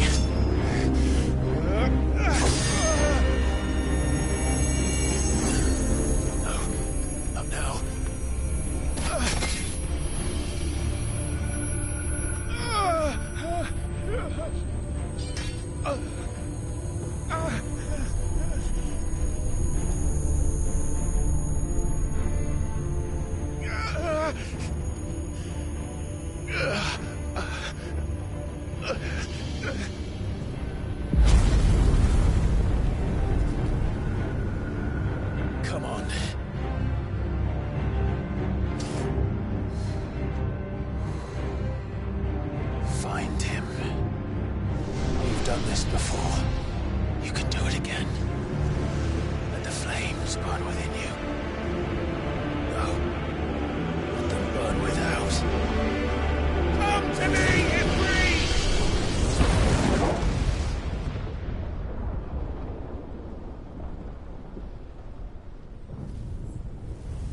But if you can do it, then so could I!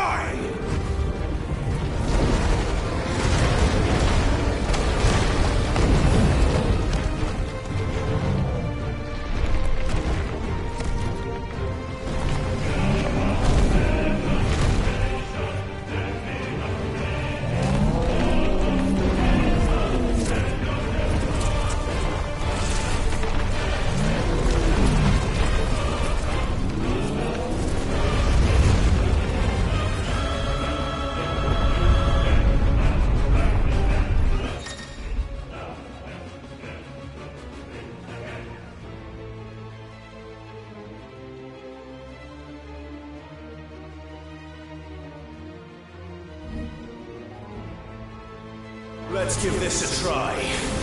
Not bad.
crystal.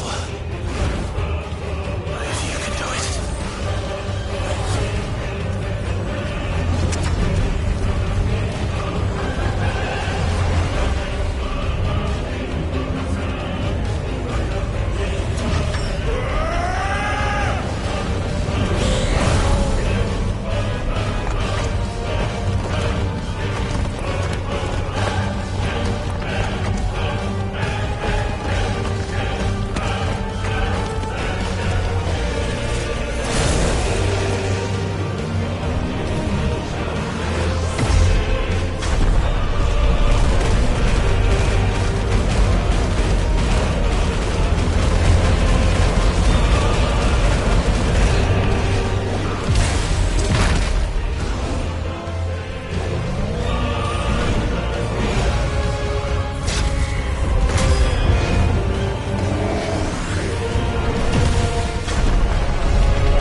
What do you want?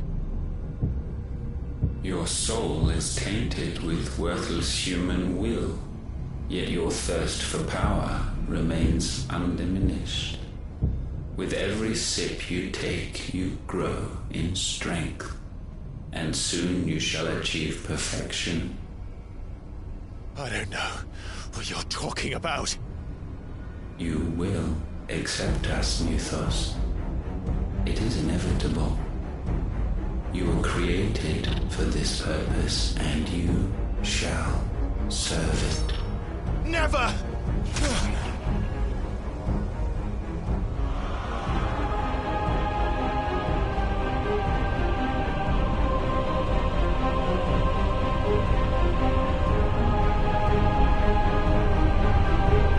Fight it, Clyde! Don't let him in! Consciousness. We see now. Human will is so insubstantial it cannot exist in isolation. You mitigate its weakness by interweaving it with your consciousness. We believed we had merely to purge you of your will to claim our vessel. It appears we first have to sever every thread of the consciousness that supports it. No matter. The time to build a new world is not yet upon us. We will contemplate.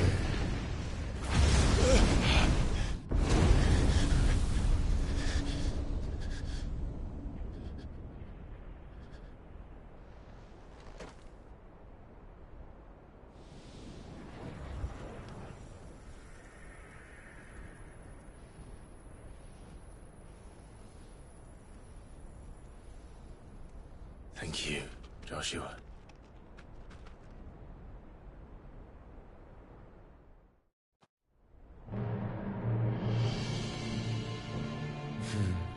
One can no more command the power of ether by drowning in its flood than one can constrain the tides by standing in the sea.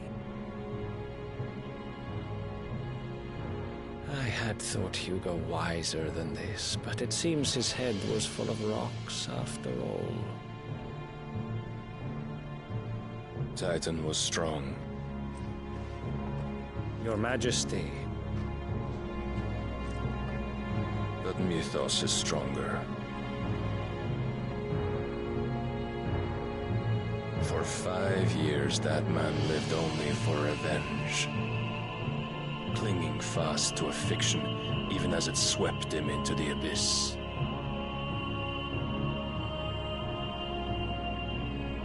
One cannot change one's nature through force of will alone. Only the Almighty can do that.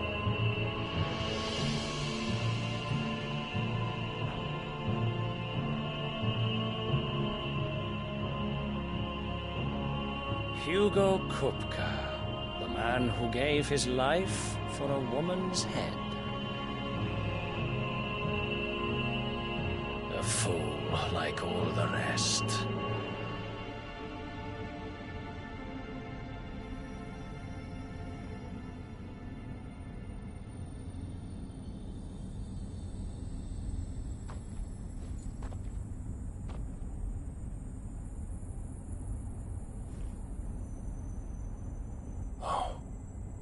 That the death of a mother crystal should be so beautiful.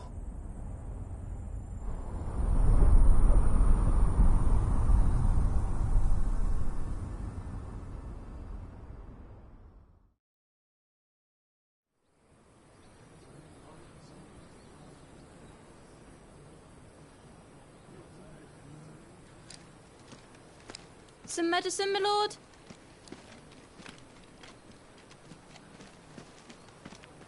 I have salves, potions, anything you need. Stop bothering me, urchin, or you'll feel the back of my hand.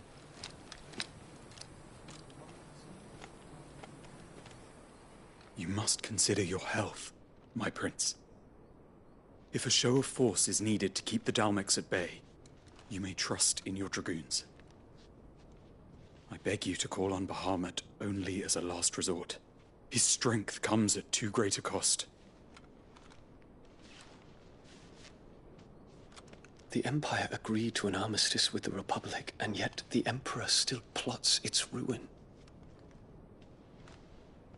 For now, the Dalmex suspect nothing, and as long as I can hold their gaze, war need not be inevitable.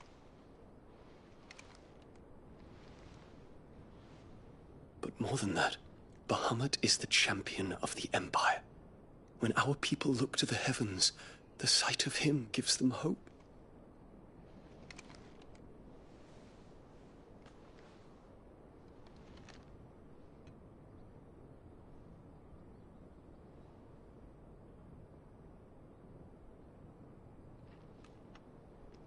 Forgive me, Terence. Would that you were my master. But alas. I will always be your loyal servant.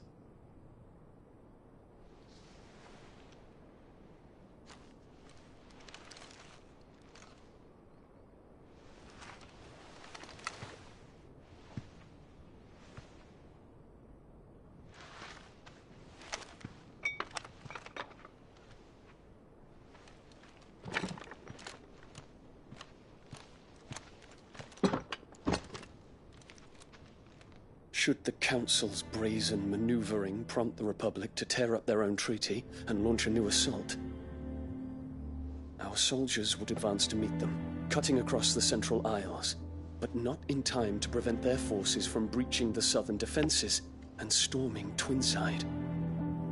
And so the capital would become a battlefield. Thousands of innocents would die. I cannot allow that to happen. There is one small mercy, at least. You will not be forced to do battle with Titan.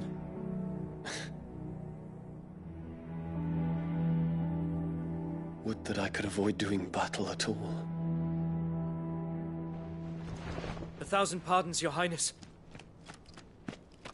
What is it?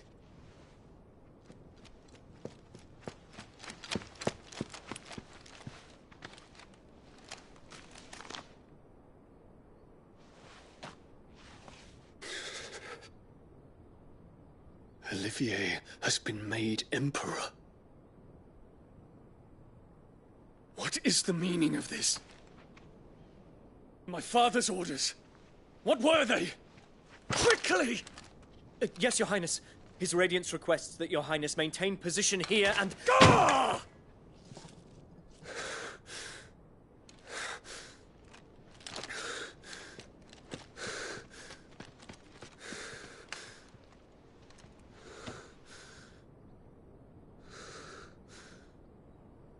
Terence. Yes, my prince. I must go to the palace. I'll ready your steed.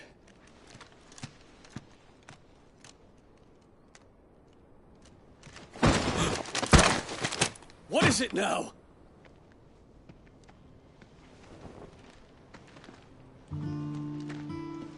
Forgive the intrusion, Your Highness. I know you. At ease. We stand in the presence of the Phoenix. You wouldn't want to get your fingers burned. I hope I'm not interrupting. Not at all. Though I admit, I did not expect such a distinguished guest. How many years has it been since the Remembrance ceremony? 20? I thought you long dead. Do I address a ghost? Many have told me that I look like one. But no. I'm alive. Just. Prince Dion of the House Lesage, I have a tale to tell you.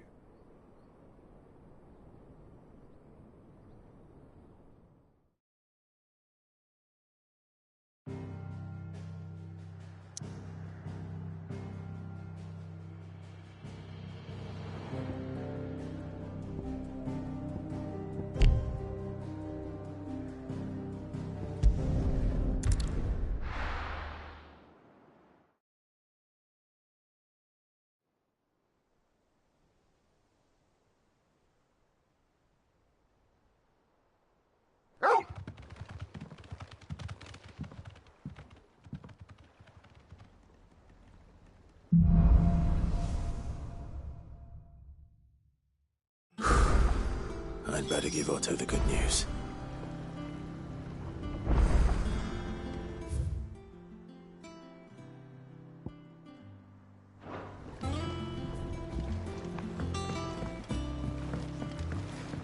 Walkways need patching up. Welcome home, Sid.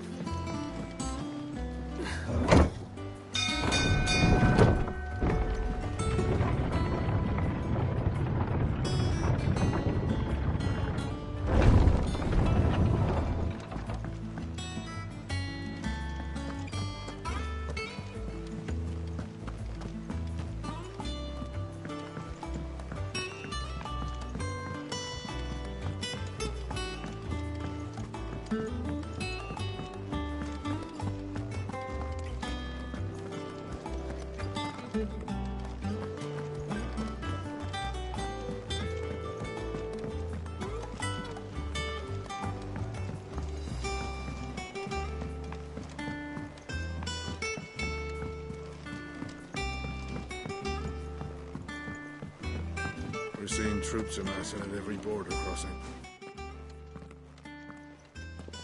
Clive, you're back. I am. And with glad tidings for once.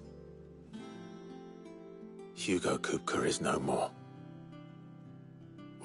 be. All of our comrades who lost their lives back at Sid's place be smiling down at you right now.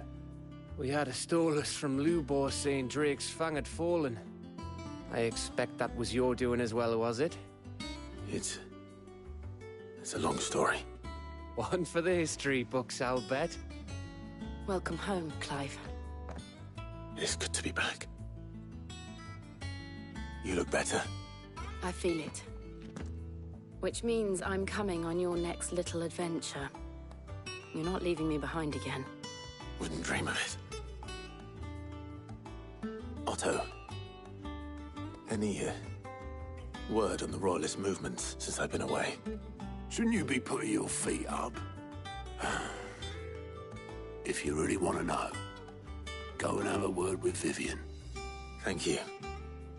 I will.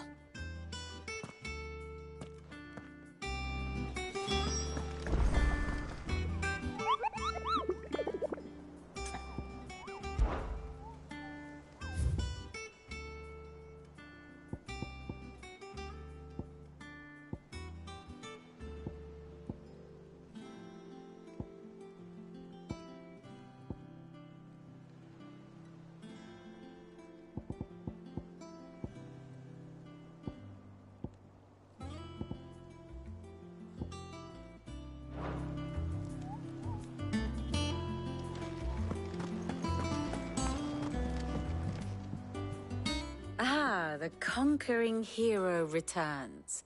And with hardly a scratch on him. I may have picked up one or two. Well, the fact that you came straight to me instead of visiting our resident physiker suggests that you picked up something more important. The scent of Waludas. The very same. But whatever plans Kupka was hatching with the Royalists, he took them to his grave. As did his men. Slaughtered by the orcs who'd taken over the Fang. Orcs, Vivian. I've never seen such creatures in Storm before. The Waludas must have ferried them over from Ash, but why? Why work to rescue Kupka only to invade his home, the mother crystal of an allied nation, and let both fall? It makes no sense. Do you know the tale of the blind men and the Adamantus? One can often be led astray by focusing too closely on individual details. One must instead see the bigger picture. And what bigger picture is there than my map?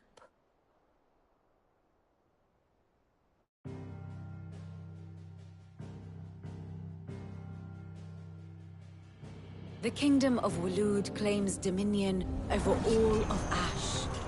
It is a nation forged by the bloody conquest of Barnabas Tharm, the dominant of Odin.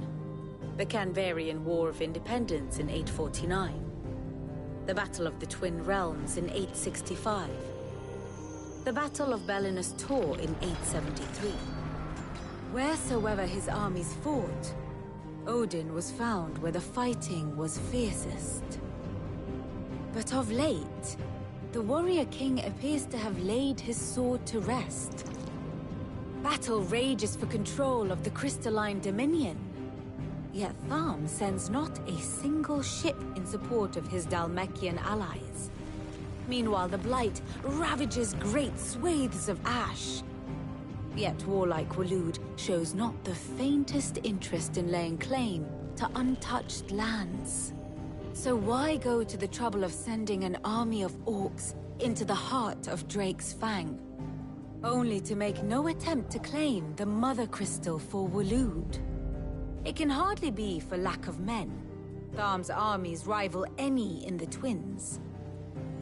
No. We have not seen the last of the Waluda standard. Odin will ride again. It is but a question of when. And on that day, who will be trampled underfoot?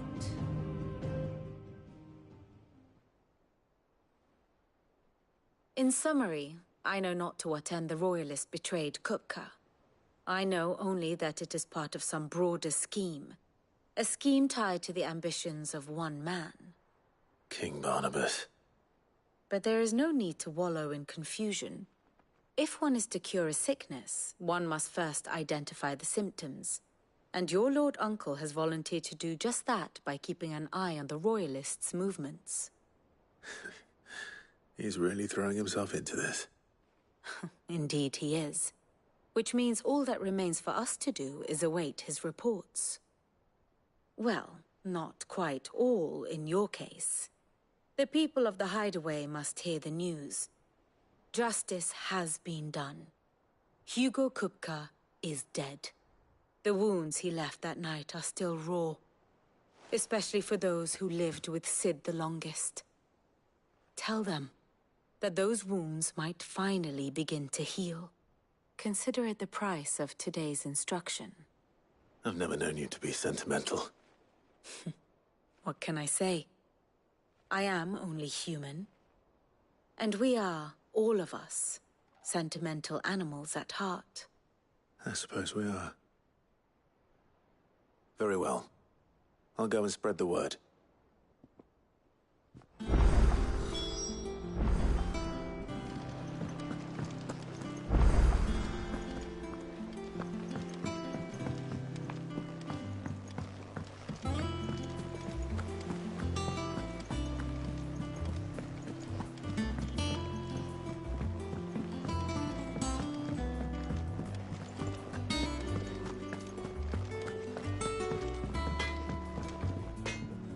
Blackthorn, do you have a moment? What is it? I'm busy. I wanted to tell you that Hugo Kupka is dead.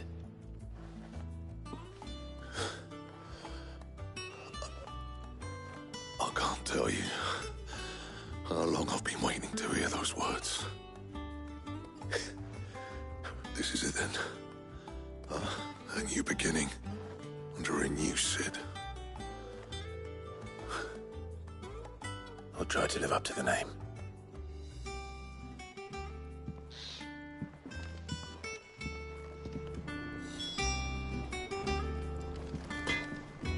Clive? What do you want?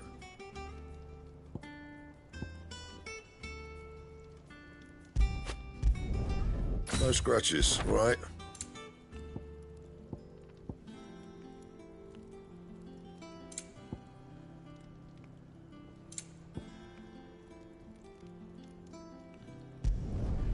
Not bad, if I do say so myself. Should last you a good while. That it? Fine.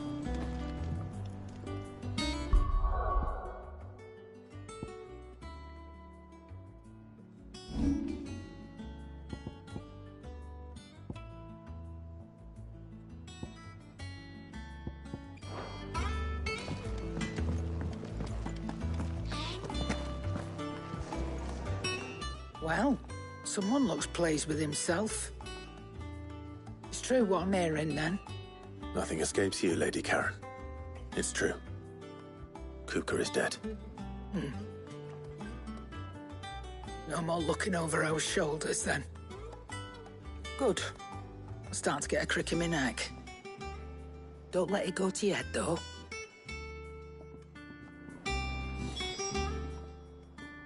Is it business or pleasure? Go on, then.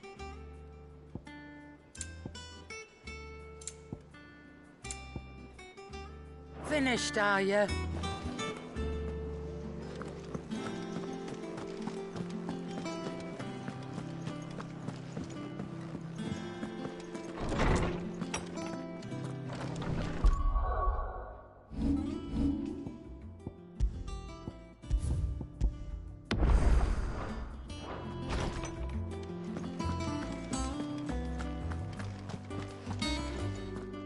Ah, Clive. Have you come seeking the gift of knowledge? No. To share mine, actually. Hugo Kupka is dead. Oh, my. Can it really be true? Look, he's crying. He is. The big baby. And with good reason, children. These are tears of joy. We must offer up a prayer to your parents that the heavens might weep with us. There shall be no lessons today, only thanksgiving and merrymaking. Go, put away your things. All right. Brilliant.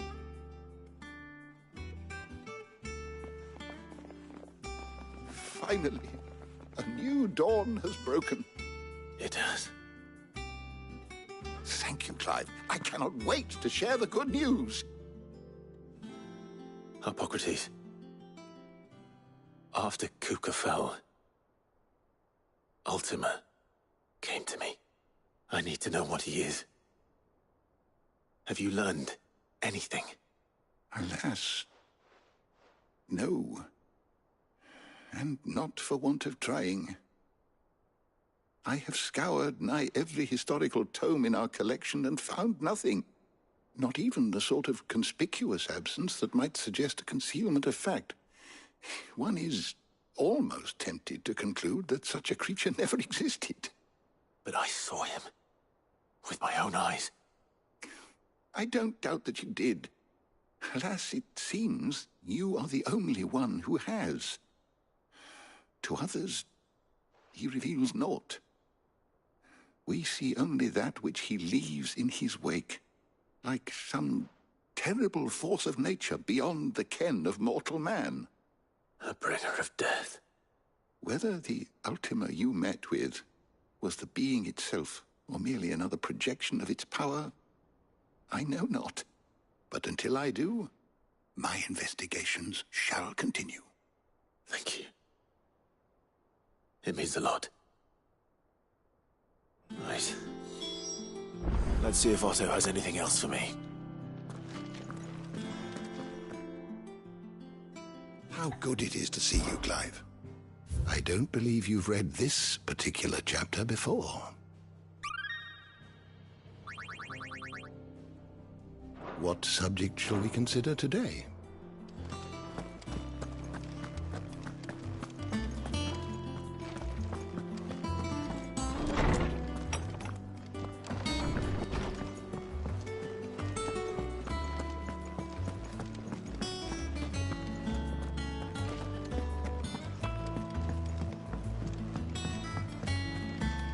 I'm telling you, it's true.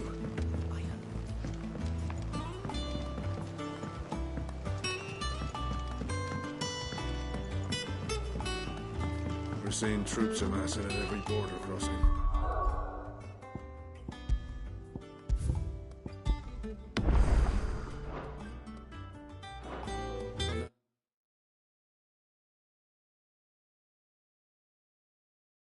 Surprise is there. It's the same after... You barely sat down since you came home. Vivian got you running errands or something? Just spreading the word.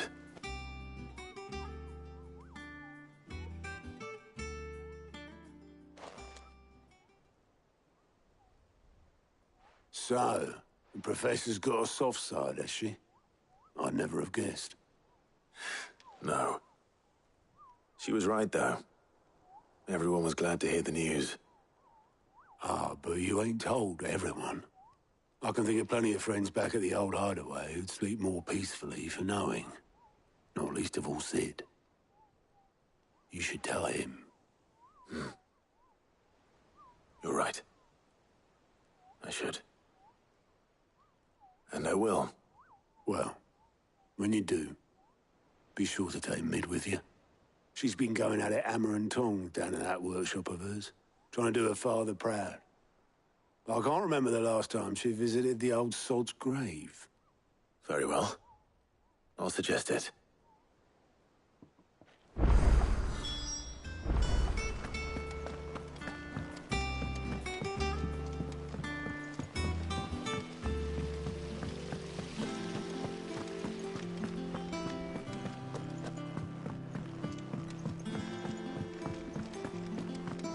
Think Mid might need some help, Tiny.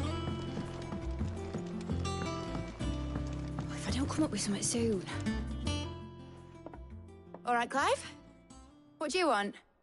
I'm going to visit Sid, and I thought you might like to come with me. Sorry, I'm too busy for all that right now. I've got to get this thermal displacement stack sorted. Thermal... Displacement stack. Here. And this is for... Only the fastest, finest ship the world has ever seen. The Enterprise. Me and my dad designed it together. Where other vessels rely on the fickle winds to drive them through the water, ours is fitted with mithril engines.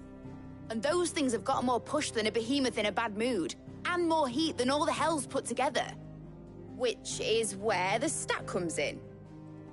I may have already talked some tight-lipped shipwrights into putting the hull together for me in a little dockyard in Canva. But the stack's a bit more involved, so I'm building it here. Thing is, it's so involved that I'm running behind and it's starting to hold things up over at the shipyard. I'll come and see my dad, though, when I'm done. Whenever that is. Is there anything I can do to help? Good old Clive. I were hoping you'd say that. First things first, I need some parts meching. The sack will be made up of 3 major components. There's the plating, here, that channels hot vapors away from the engine. The helm over the top, that disperses all that heat into the air. And the shielding around the sides. That stops the rest of the ship from going up in flames. A full suit of armor, then. Probably best to take it one piece at a time. Then you'll need to start with the plating. Everything else fits onto it.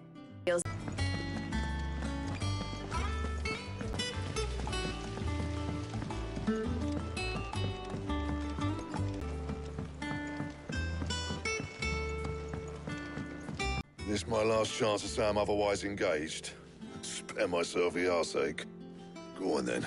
What is it this time? Krieger's Tates. Well, I don't know what the hell you'd want this for, but I can make it. Won't be easy though. And I'll need... So Mid's roped us all in here again, has she? Typical. Still, if that's what it takes to get her to visit Sid's grave, I'll do what I can. And, what is it we need to do, exactly? Take a look at this. It's this plating. The usual sword-grade steel won't work. We need something that can get very hot, very fast, and still keep its shape. That means an alloy. Something that won't break or buckle at the temperatures she's talking about. Which is where you lot come in. I need materials, and I've got my work cut out already. You'll have to fetch them. Now, there's a special kind of sand I'm after that you can only find out in the Valkyrie. Stardust, they call it. As for the rest of the stuff, my usual supply should have it in stock. It just needs buying and bringing back here. Well, we'll get it done quicker if we split up. One of us should probably give you an hand coat in the sand.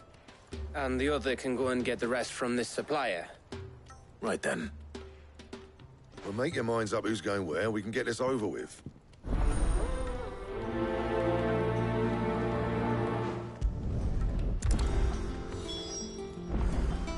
After the Stardust, then, which one of these 2 lucky souls is going...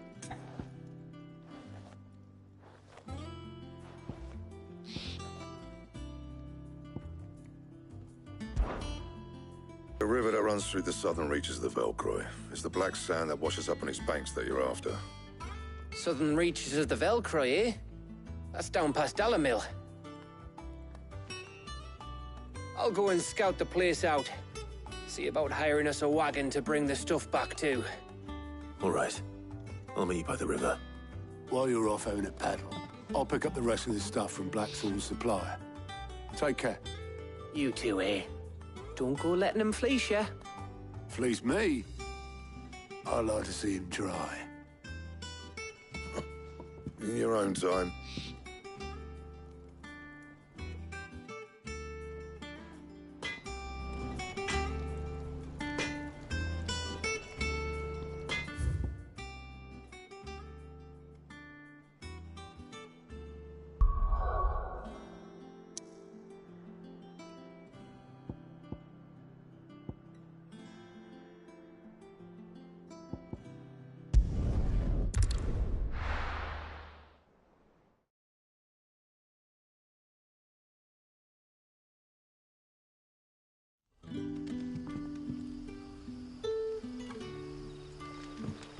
Good day to you.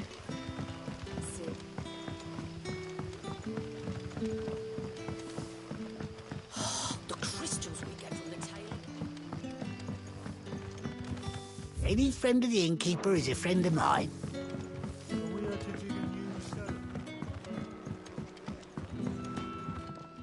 Ah, Clive. Your timing is exquisite, as always. Go on. There are whisperings afoot of shadowy figures having been sighted outside the village. Rustlings in the undergrowth, suspicious noises. My people fear that they are being watched. It may be no more than a surfeit of nerves, understandable in the current climate, or it may be the prelude to something altogether more dangerous. Given what I hope you'll forgive me calling your nose for trouble, I wondered if you might investigate. Of course. Excellent. You might begin by speaking with the good citizens of Lostwing. Listen to their tales, and make what you will of them. All right.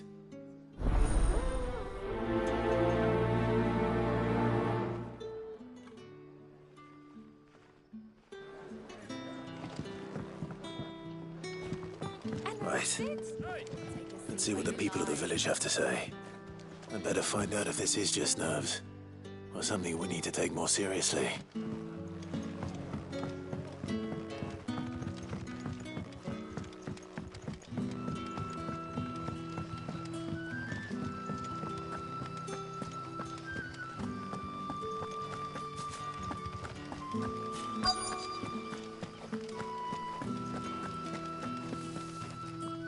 Do you have a moment?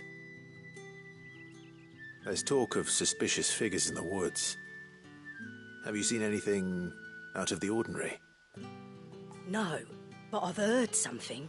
Sound of scraping metal, like someone sharpening a sword. Where was this? In Lorbert's Pass. Was out foraging for herbs when I heard it, screeching out from between the trees. Ran back here as quick as my legs would carry me, and I ain't been back since. I see. I'll look into it. Thank you.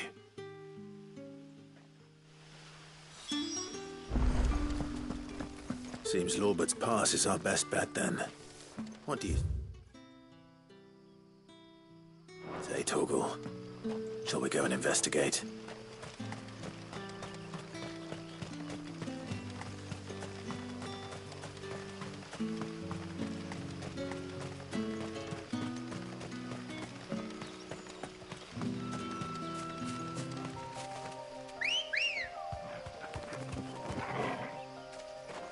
Ready, go?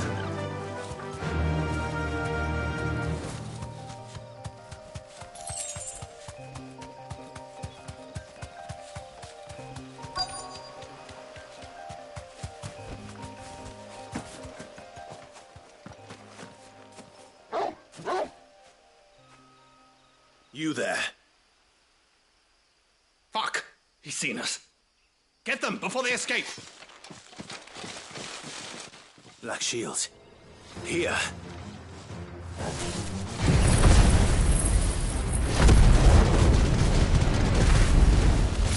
What the hell are you doing here? What is it to you? Not that we give a damn. All that matters to us is that you don't leave here alive. Over here!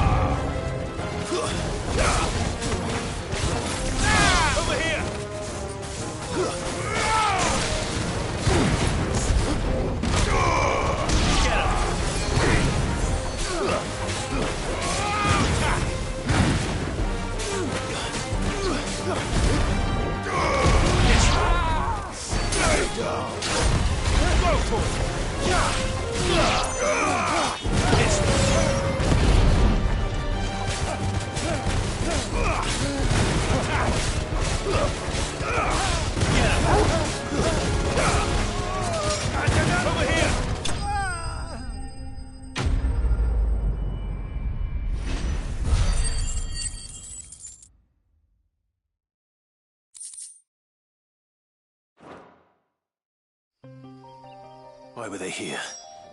Are they planning an attack on Lostwing? I need to warn Quentin.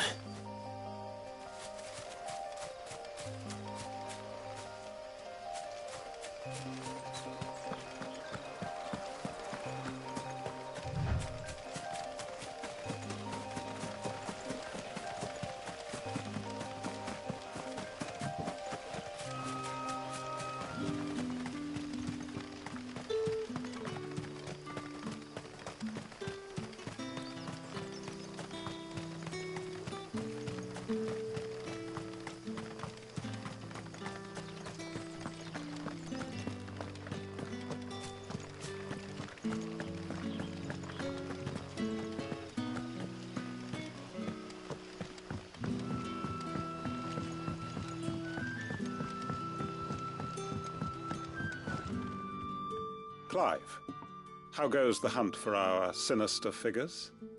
I found some black shields hiding near Lorbert's Pass. They're gone now. Black shields. The Empress's former bloodhounds, though they serve another master now. One who means to root out and destroy both me and those I care for. And it would appear the pack has finally caught the scent of its prey. Damn it all. I had hoped I would have more time than this. More time to prepare. But if we are cornered, we have no choice but to bite back. And bite back we shall. I'm sorry. You're going to need to explain. Who did the Black Shield serve now? And why would that person want you dead? Because I want him dead. Who?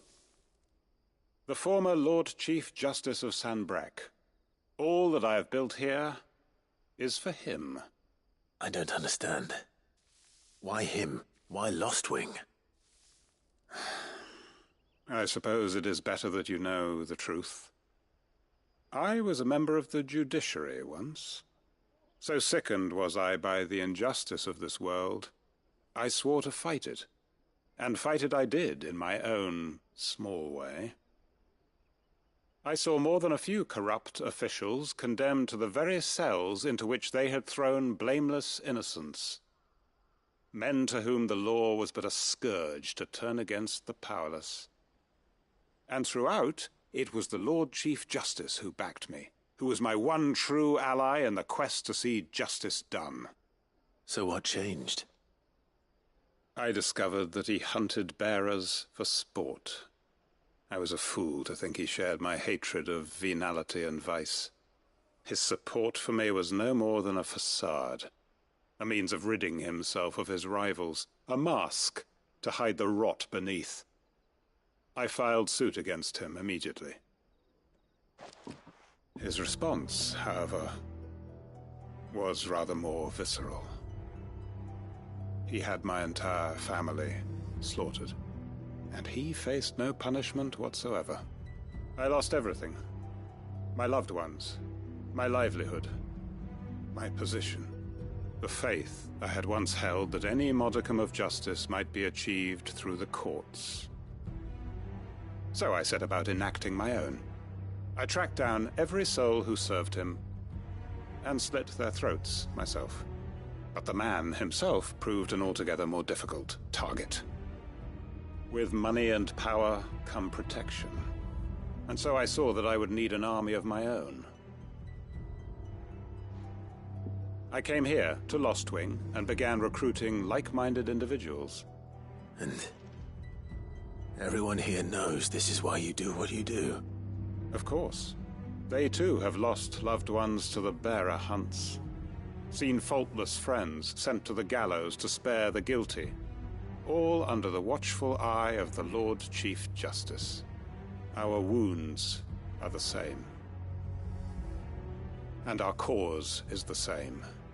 We are comrades. And our revenge is already in motion. We know where he hides, how numerous and well-trained his guard. What we did not know until now, however, was that his plans may already be in motion too. Quentin. Our time is short. He may move against us at any moment, unless we move against him first. My friends and comrades, it begins. Make ready for war.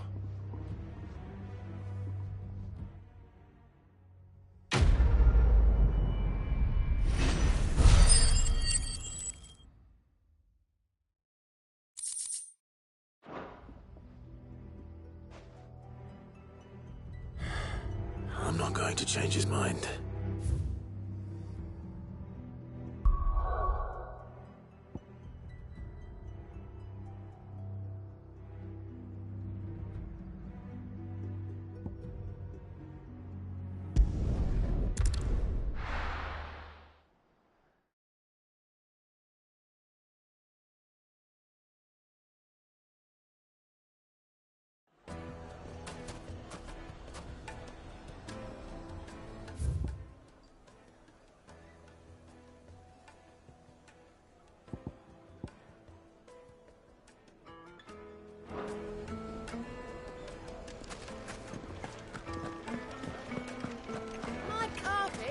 take a sniff, good sir.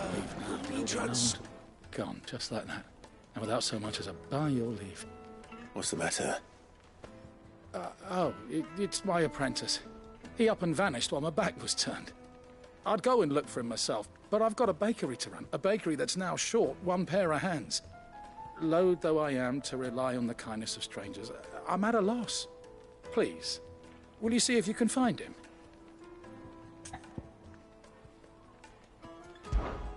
I'll see what I can do.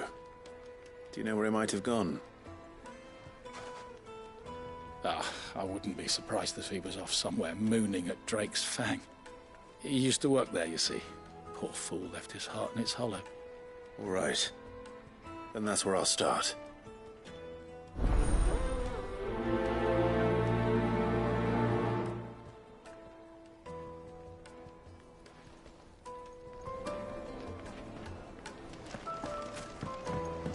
Oh, where did all the men of the rock go?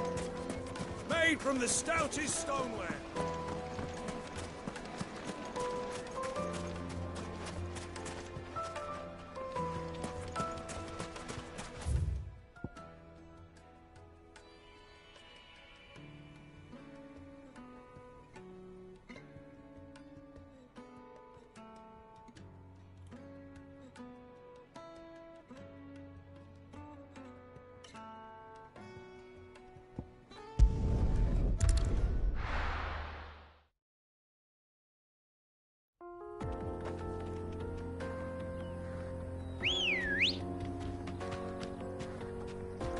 Come on.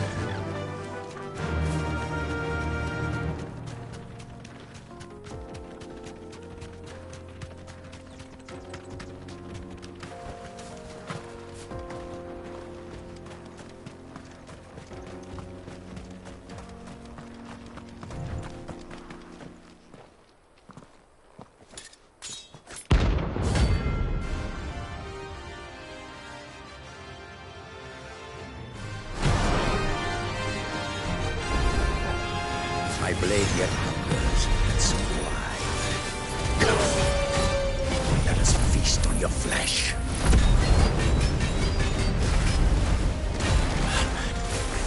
Your feasting days are over. Let's try.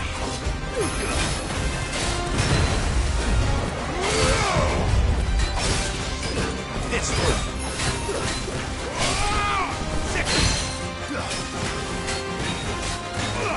Over here! Too slow.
Those who kill for sport deserve no better.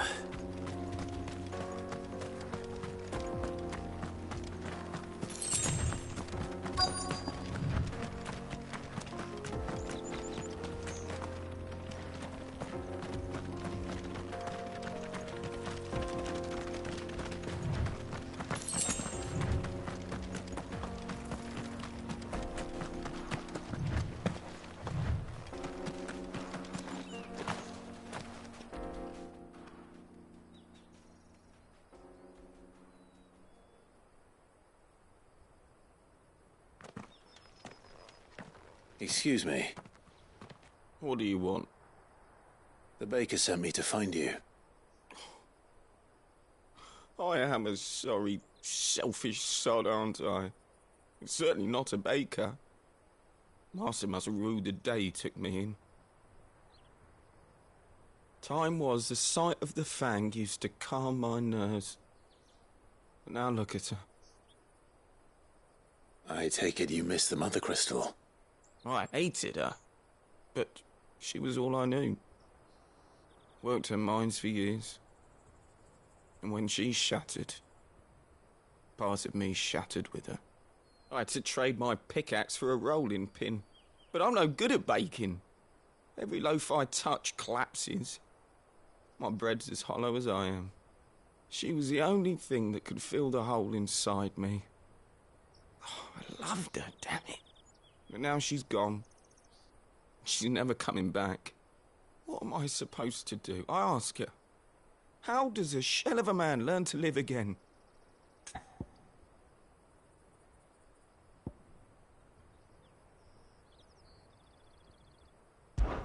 Try to remember the good times. Do that, and the Mother Crystal will be with you no matter where you are. Even in the bakery? What a fool I've been. Thank you, my friend, thank you. You've opened my eyes. I have to get back there right away. Farewell! Wait.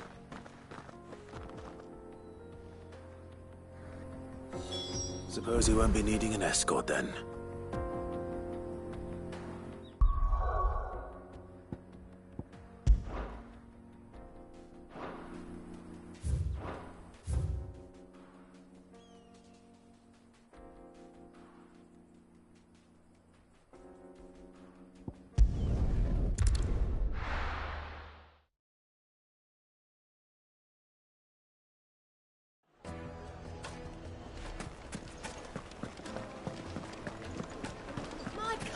Take a sniff, good sir. You'll be transported. Ah, there you are. The man who lit a fire under my wayward apprentice. Though I worry you might have stoked the flames a little too high. He damn near ran me down trying to get to my oven. Master, it's ready. Behold the Drake's Balm. A truly unique creation. I dare say it is. Just look at it.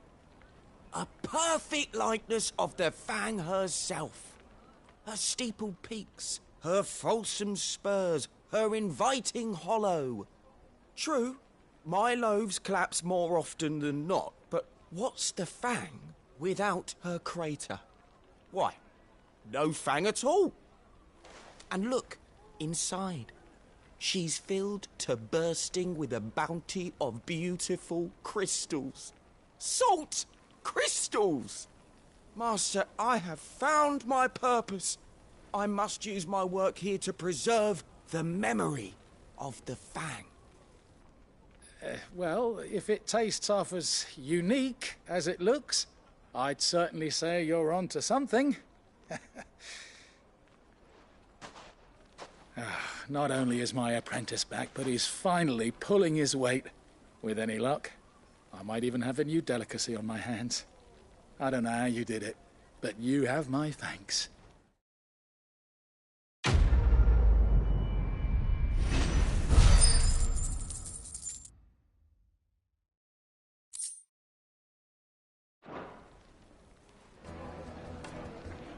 Now, Dusan, I know you're king, but will you...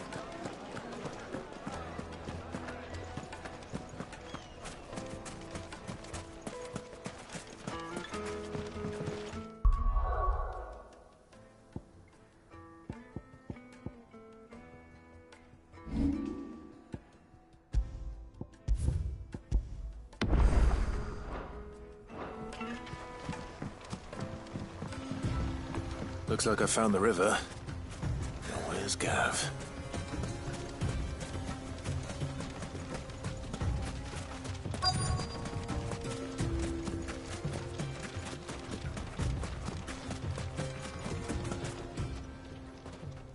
Sorry to keep you, Gav.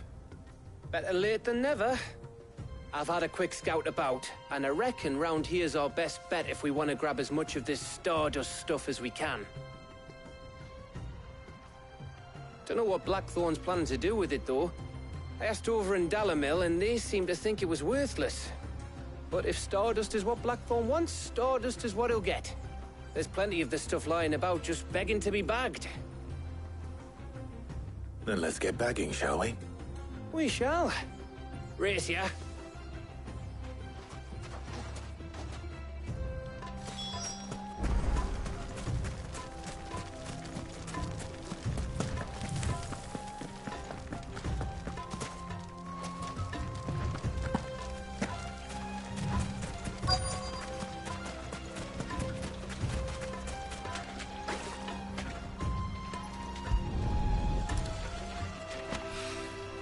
So this is Stardust. It just looks like black sand to me.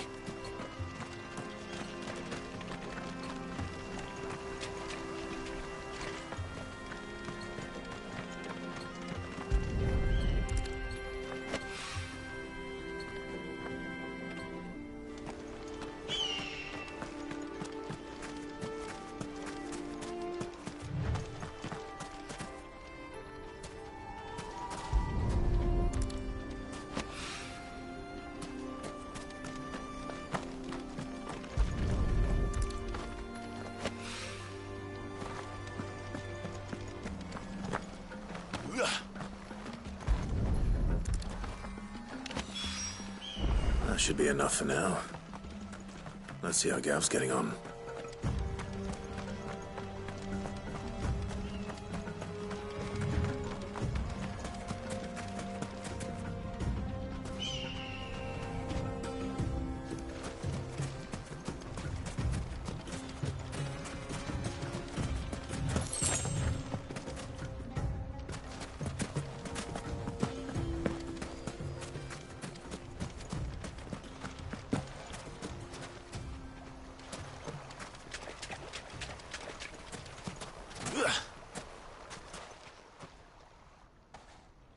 You finished? How much did you get? Enough. I hope.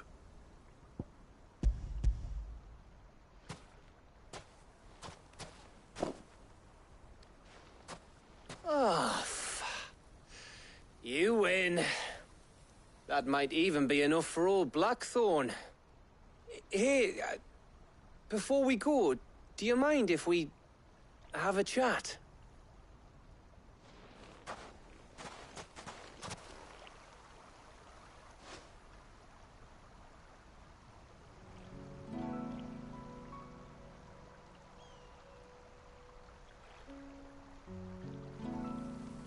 Feels like ages since we had the chance to talk. You know, man to man like. It does, doesn't it? Back when you first took Sid's name, we were talking all the time. Working out what to do in that. There was a lot to work out. And there still is. Those shoulders of yours starting to feel the strain. Hardly ever see you around the hideaway nowadays. Always on some errand or other. You can take a day off, you know. Says the man who spends most of his time behind enemy lines. Only 'cause you keep sending me there. I know I can count on you, Gav. Likewise.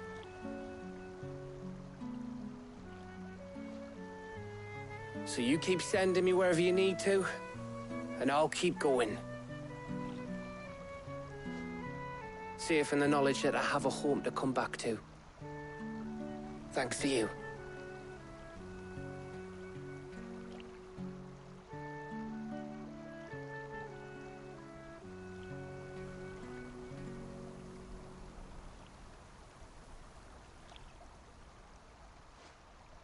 Right. That's enough soppy shite for one day. We'd better get this lot back to Blackthorn before he slings his hammer at someone. You go on ahead. And try to get some rest once you're there. Oh, I plan to. Believe you me. After Blackthorn gets what he needs, of course.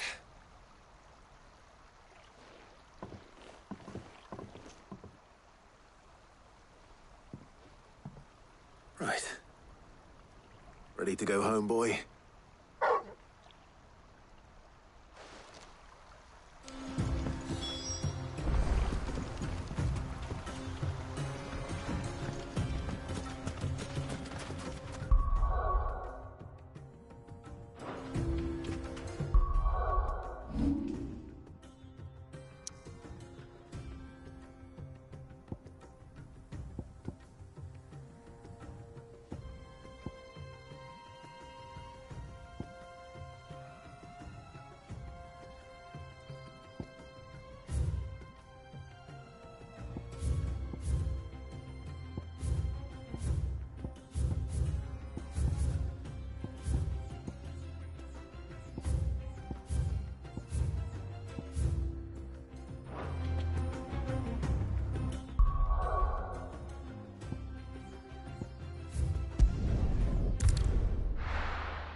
Let's hope this is all Blackthorn needs.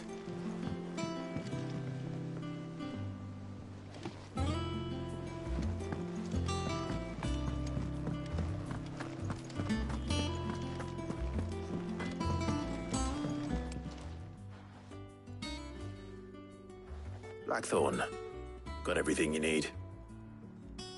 Yeah. Yeah, I do. Cheers for the stardust. Should be enough to be getting on with. We should go out on maneuvers together more often. Or beat sneaking around on your tud all the time. I'll make a start on putting this thermal plating together then. It will take some time, mind. So if you've got other things to be getting on with, I could do without you breathing down my neck. Thank you, Blackthorn. I'll let Mid know construction's underway.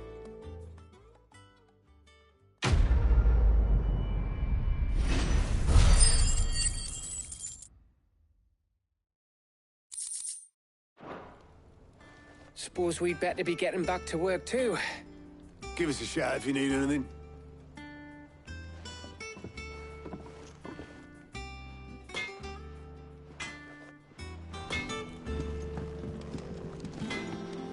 He cracked the crystal too? You're joking.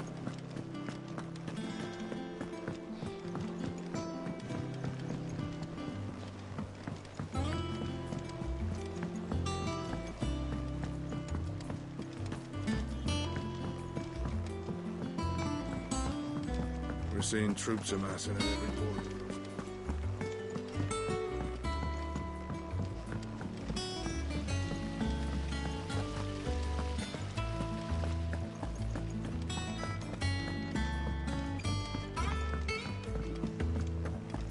I think Mid might need some help. If I don't come up with something soon. You'll be pleased to hear that Blackthorn's started work on the plating. Excellent. 1 down, 2 to go. So, what's next? The helm, of course. For this, we'll be repurposing fallen scrap. Salvage from the ruins? I thought that material was all but impossible to work. Ah, but we don't have to. I'm sorry. Just so happens there's one particular ruin that's broken into exactly the right shape and size pieces for what we need. What's the name back there? I'll give you all the details. What's her name? Right.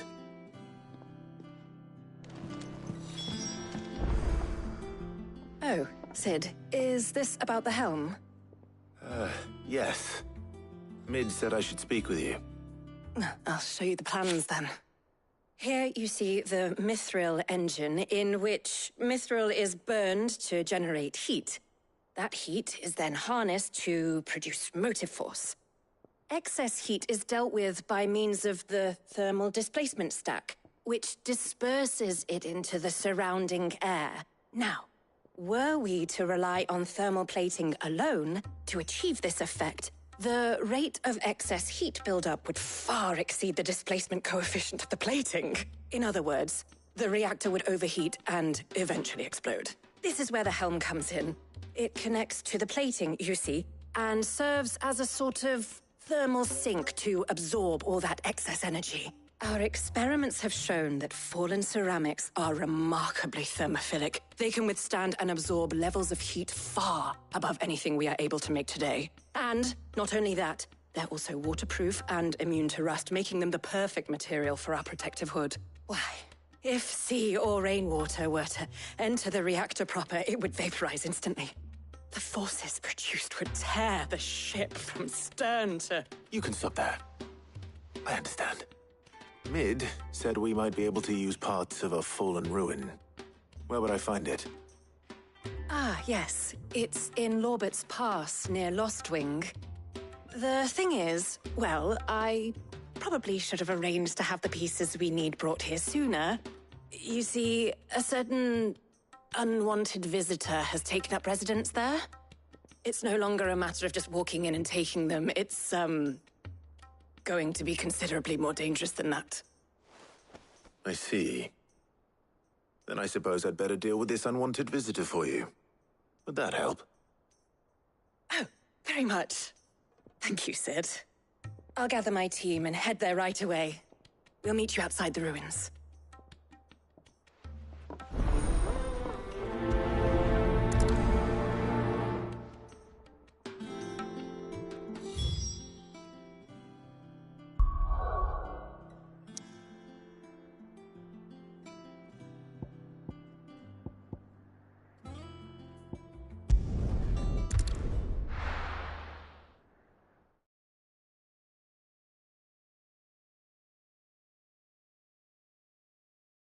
I'll be taking you all to a storehouse in the Bales. Leave anything you don't need behind.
Good girl.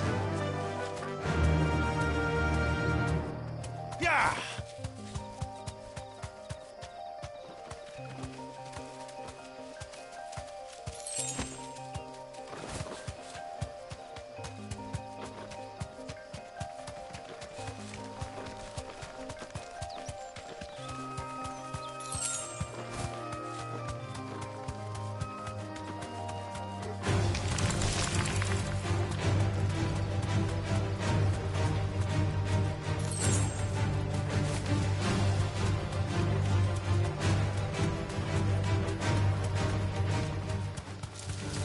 Time to fight.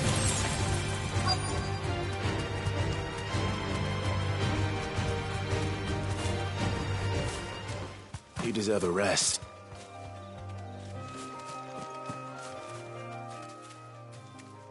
Oh, there you are, Sid. Thanks so much for coming. The, ruins are just over there, as is the creature I told you about, I'd imagine. Would you mind? Of course. I'll be right back.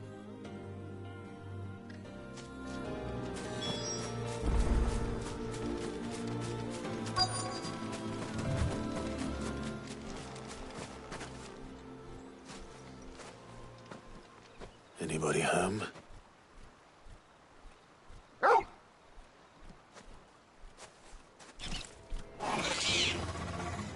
This must be our unwanted visitor. Time to go.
The things I do for you, Mid.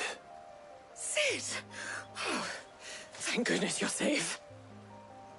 You shouldn't have any trouble now. Indeed. Well, don't let us keep you. We'll, see that everything is transported safely back to the hideaway. All right. I'll let Mid know you're on your way.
We're seeing troops amassing at every corner.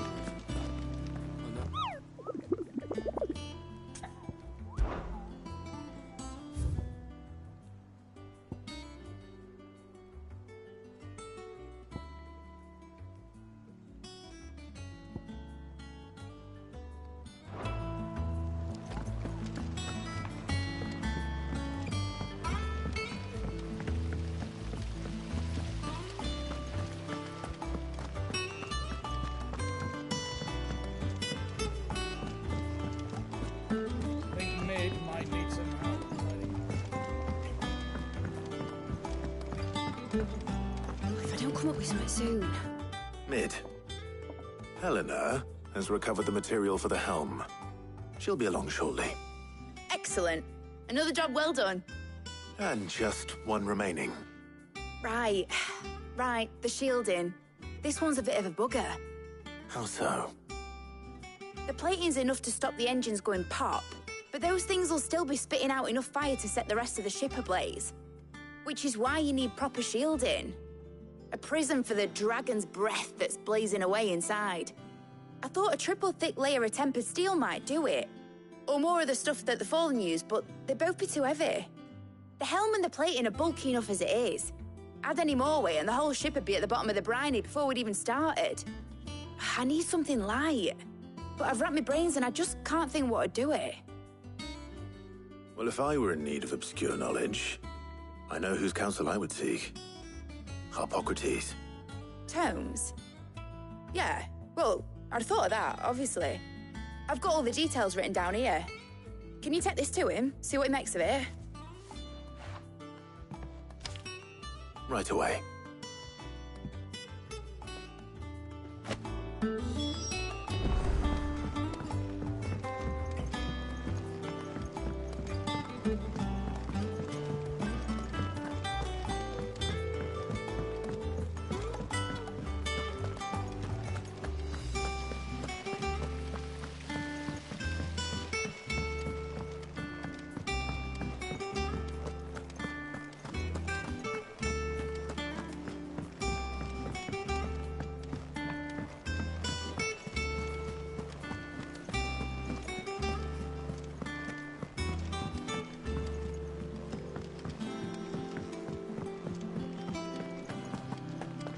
Oh, I'm never drinking.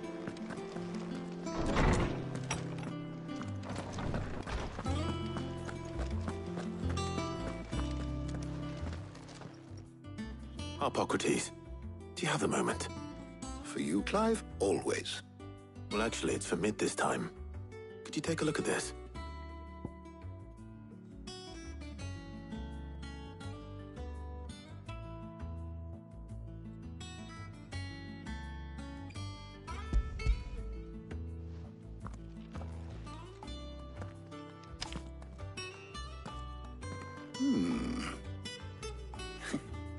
Shielding for a mithril engine? Whatever will that girl think of next? And what are these notes around the edges? She has some specific requirements for the materials. The shielding needs to be able to resist extreme heat on the inside, and yet remain cool enough on the outside not to set the ship alight, while also being light enough not to sink it. As you can imagine, she's struggling to find anything that meets her needs. I see. I wondered if you might know of a solution, or if you might be able to search the records for one. Perhaps it is not a different material she requires, but a different approach. What do you mean? Consider the lake we have made our home. Its blighted waters eat away far more quickly than fresh water or even brine, at timber and steel alike. And yet, we have made a home here from those very materials nonetheless. We have. But Bardolph must varnish every board twice over to keep it from rotting. And Obelus complains that without a constant supply of pitch. I see. Early Gregorian histories speak of a preparation known as moon dew. It is said to be able to resist even the most ferocious flames. Before the dragoons tamed the worms and wyverns of the realm, nobles would daub their castle walls with it in order to guard against dragonfire. So if we could recreate it... It might be applied to some material or other in order to provide the protection it requires. As to how best to apply it and to what material, perhaps Bardolph and Obelus might be of assistance. I shall speak to them and see what wisdom they might have to offer. If you would be so kind as to procure the necessary ingredients, I shall discuss the specifics of how it might be most effectively put to use with our two friends. The knowledge of the past may yet prove useful to we of the modern era. Thank you, Hippocrates. And since you're asking others to help you, perhaps I should too.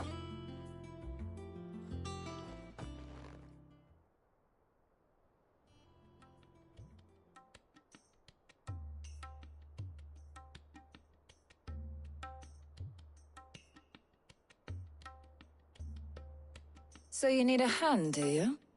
We do. I'll be heading to market for the ingredients we need. I could do with some help. And some company, too. The other can assist me in researching how best to prepare the shielding itself. Can we count on your aid? Always. Well, if Jill's game. Thank you. I am sure either of these fine young minds would prove indispensable in my research. I leave the decision as to who will go with whom in your capable hands, Clive.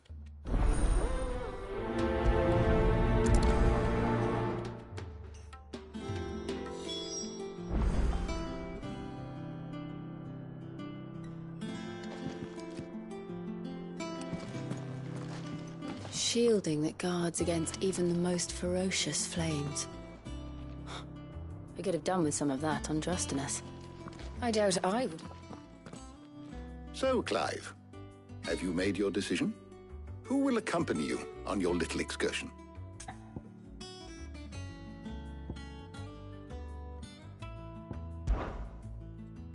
Very well. So then, what do we need to find? I have taken the liberty of preparing a list. Here. White chocobo eggs. Pepio nuts. Are you sure this list is right? Everything on here seems very edible. I would have thought the ingredients would be a little more exotic. Though these items may seem mundane, they have potent effects that are rarely exploited, effects for which they were once highly prized. So much so, in fact, that they were harvested almost to extinction, hence moon dews having fallen from favor. Now, of course, they can be obtained with ease. You should be able to find everything you need at the market in Northreach. Is that so? I've been meaning to visit Northreach anyway. I'll set out now. Join me there when you're ready. I will. Until then.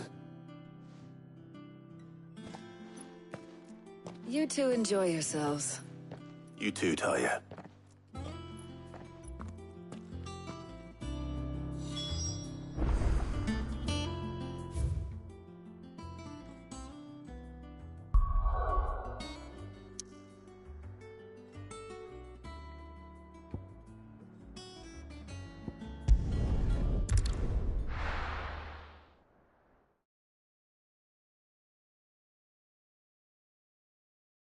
Now, where's Jill?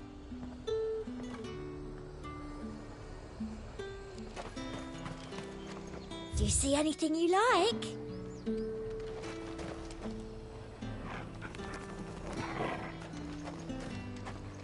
There's talk that the Glassgate flood has finally spread. Keep them pilchers nice and chilled. I won't have... Are those Pepio nuts? How goes the hunt for ingredients? I've only just started. I'm sure everything we need is somewhere amongst all these stalls, though. Why don't we split up and see? We'll take a couple of ingredients each. All right. What am I looking for? How about you look for the Pepio nuts and some garlic? I'll find the other things we need. We can meet by the gate when we're finished.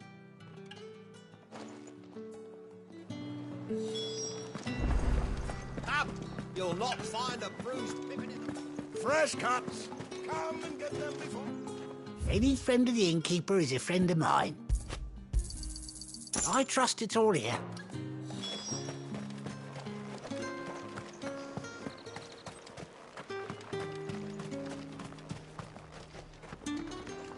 Buy, sell, or be gone. That's everything. Let's see how Jill's getting on.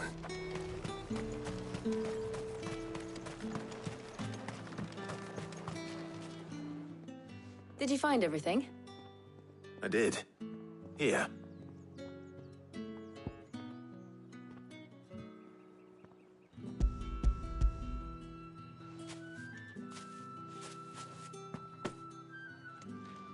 Garlic and Pepio nuts. Perfect. Now all that remains is for Harpocrates to somehow turn all this into what Mid needs to keep her engine cool.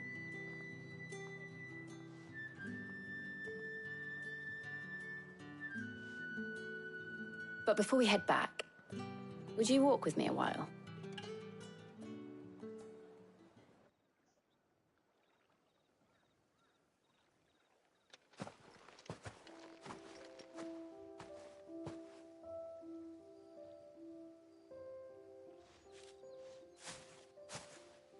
Thank you for asking me to help you today.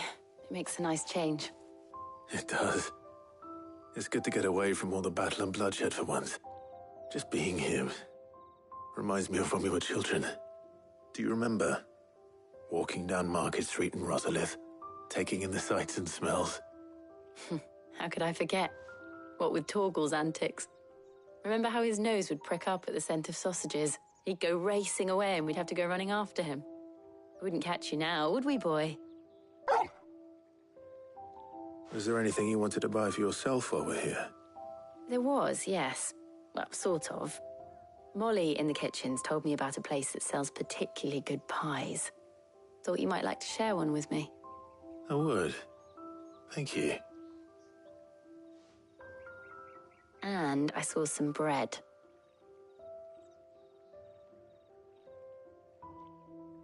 Big white cobs like the baker back in Rosalith used to make. What do you think? I thought we might get some soup to dip it in. But then I tried a slice of the butcher's dry-cured ham and it was just... oh. You all right? Sorry. It's just... you're right. I really do feel like a child again being here with you.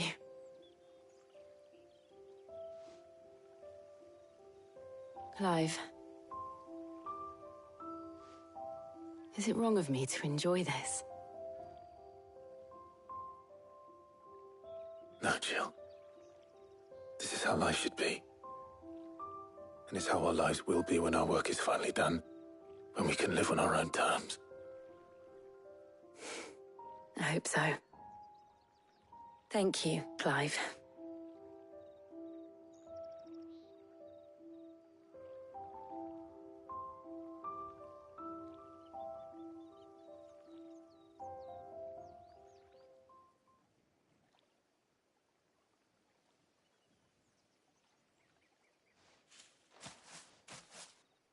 Well, I suppose we better be getting back.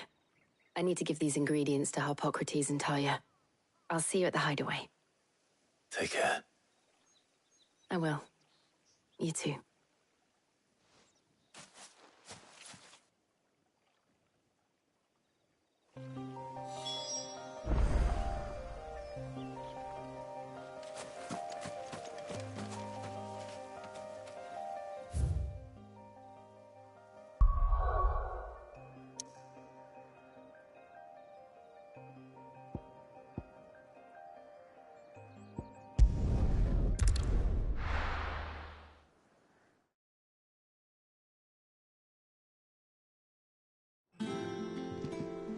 I wonder how Harpocrates is getting on with the moon dew.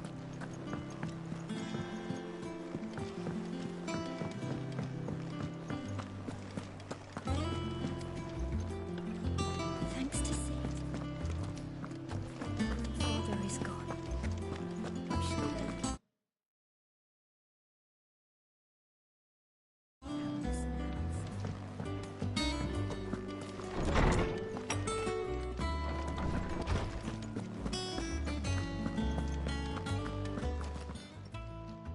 How's work on the shielding progressing, Harpocrates? Well, very well indeed. And thanks in no small part to your kind assistance. I was just explaining to Talia how we might best go about preparing the moon dew.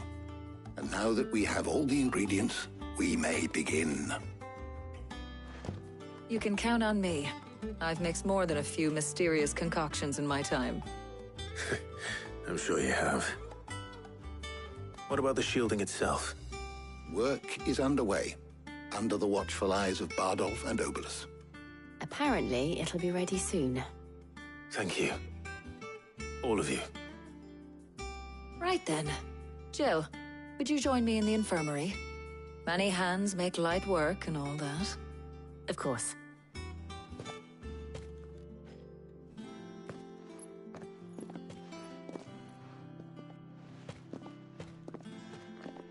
Oh, and Clive, thank you.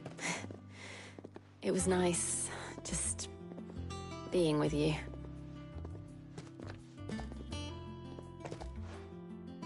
It appears our work here is almost at an end. A shame. I was enjoying playing the man of action for once. When both the shielding and the moon dew are ready, it will merely be a matter of applying the one to the other. Followed by a rigorous process of testing and retesting, of course. Perhaps someone ought to warn young Mid of that. Leave it to me. Thank you, Harpocrates.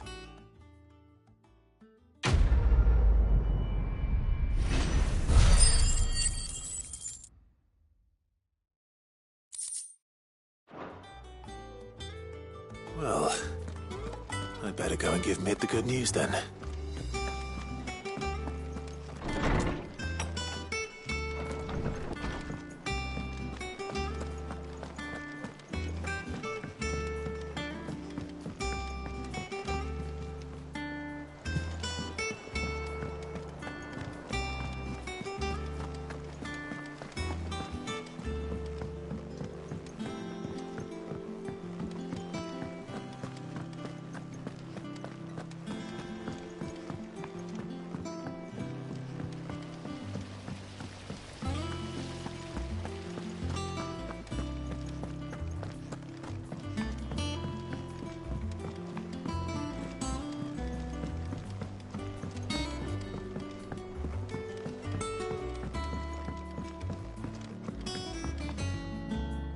Sorry to keep you waiting, Mid. But you'll be pleased to know that work on the shielding is underway. You found something for it? In a manner of speaking, Hippocrates knew of a substance that's highly resistant to heat. A coating that should provide the protection you need. He's supervising the construction and testing of the shielding as we speak. Brilliant! I knew you wouldn't let me down. Don't thank me. I'm just the errand boy.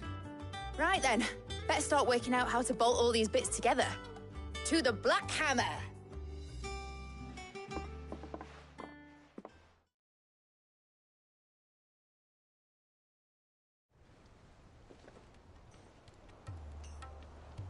You know, when I got into the smithing game, I thought I'd be making swords and shields, not thermal bleeding didgeridoo-dahs. Displacement stacks. Same difference. Whatever you call it, I ain't putting it together in here. It's cramped enough as it is. Let's take this outside. Mid, you get all the parts lined up on the deck. I'll take care of the rest. On my way! Oh, and bring me the biggest hammer you can find. This is gonna require some precision walloping.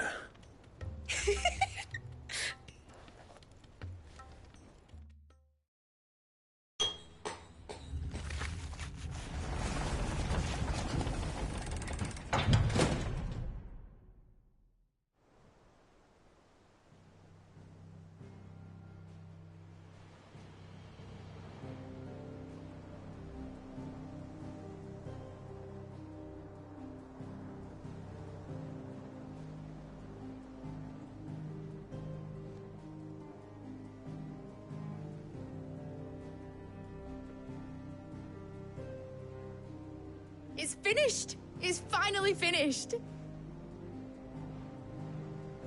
Thank fuck for that. I'll be feeling my hammer arm for weeks. Thank you, Clive, Blackthorn, everyone. That's one down and just 3 more to go. I'm sorry? Oh, didn't I tell you? The Enterprise has 4 mithril engines, and we'll be needing a displacement stack for each. You don't mean... Don't worry. Now they've got a finished one to work off, my gang in Canva can build the rest.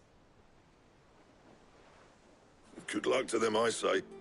Right, I'm off to get a sling for this elbow. Any other work comes in, keep it to yourselves, eh?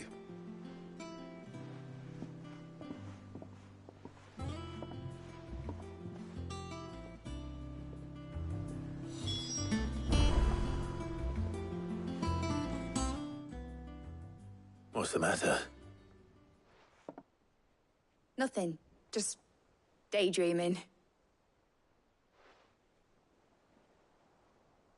Thinking about the Enterprise sailing off over the horizon to shores unknown. Searching for a land untouched by the Blight. Just like me and my dad planned. So if the worst came to the worst and every scrap of soil in the Twins turned black, we might still have a chance. That's what she was meant to be. You see, one last chance just in case we needed it. But now she's so close to being finished, I've realized I don't want her to be that.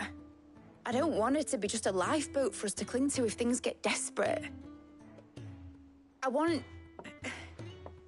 people to sail aboard her by choice, not from the lack of it. In a world where we're not just trying to survive, but where we can actually live. I'm working on that. And I'll do everything I can to get you what you want. Don't you always? All right. My mind's made up. As soon as the Enterprise is fit to sail, I'm putting her under your command. Sod our plans, I'm trusting in yours. Are you sure about this? Something tells me it's what my dad would have wanted. He'd be proud of you. You were gonna visit his grave, weren't you? I was. And you can come too now that your little project is finished. Right. There's just one thing I need to finish up first. Won't be a mo. All right. I'll let Otto know you're coming. Meet us in the mess when you're ready. Aye, aye, Captain.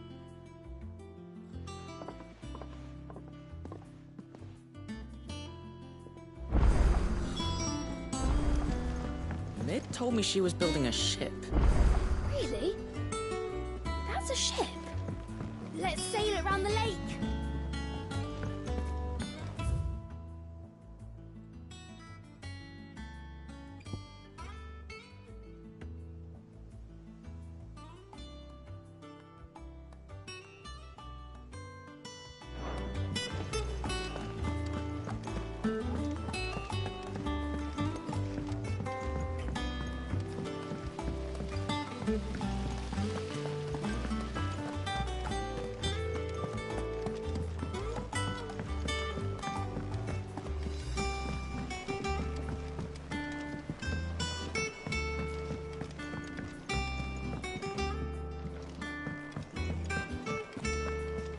Wish I could take one of our birds.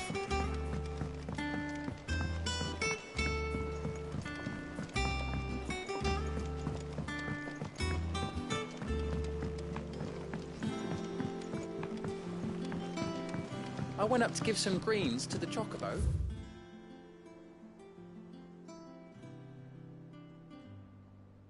And do you know what it did? Only went a bloody bit me.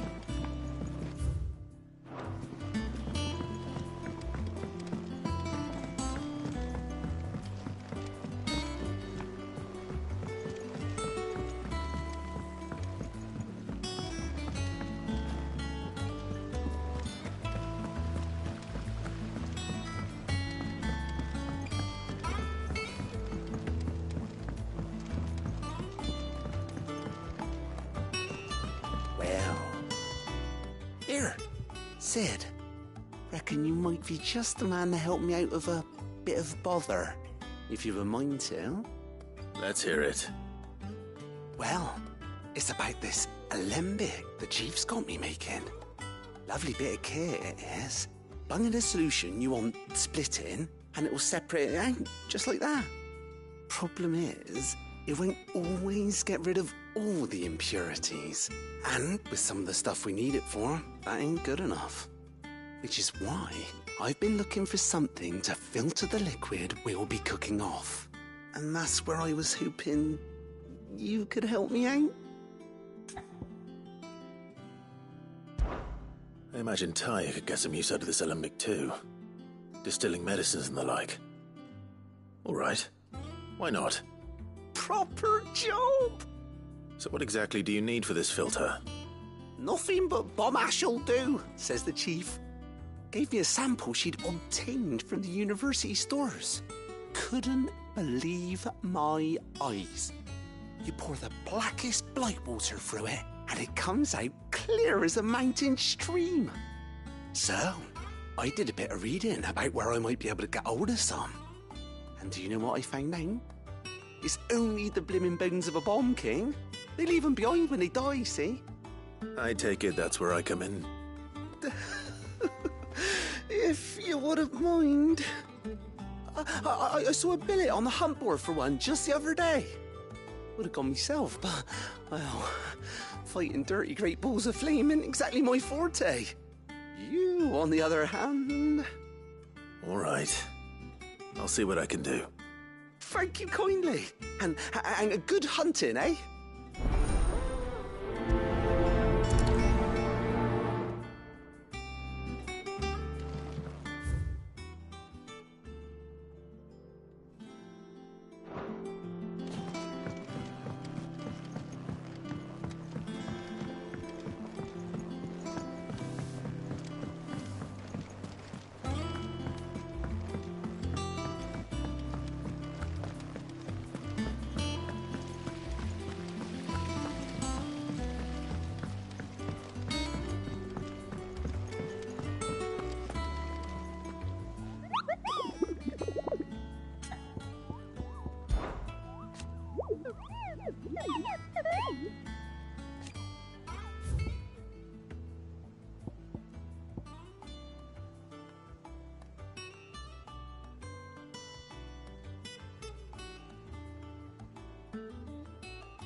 crack the crystal too?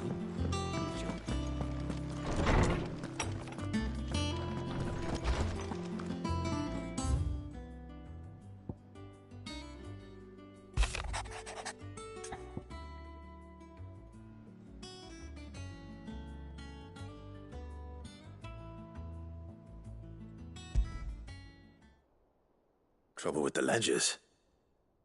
Shouldn't he be asking Otto for help?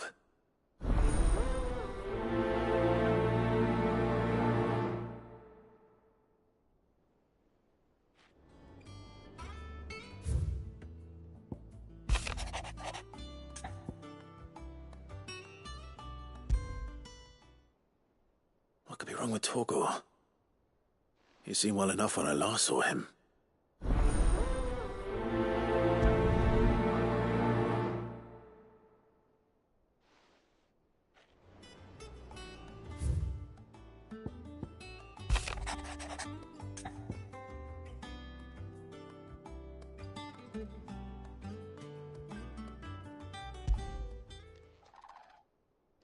Hopefully it's nothing. But I should speak to Blackthorn just in case.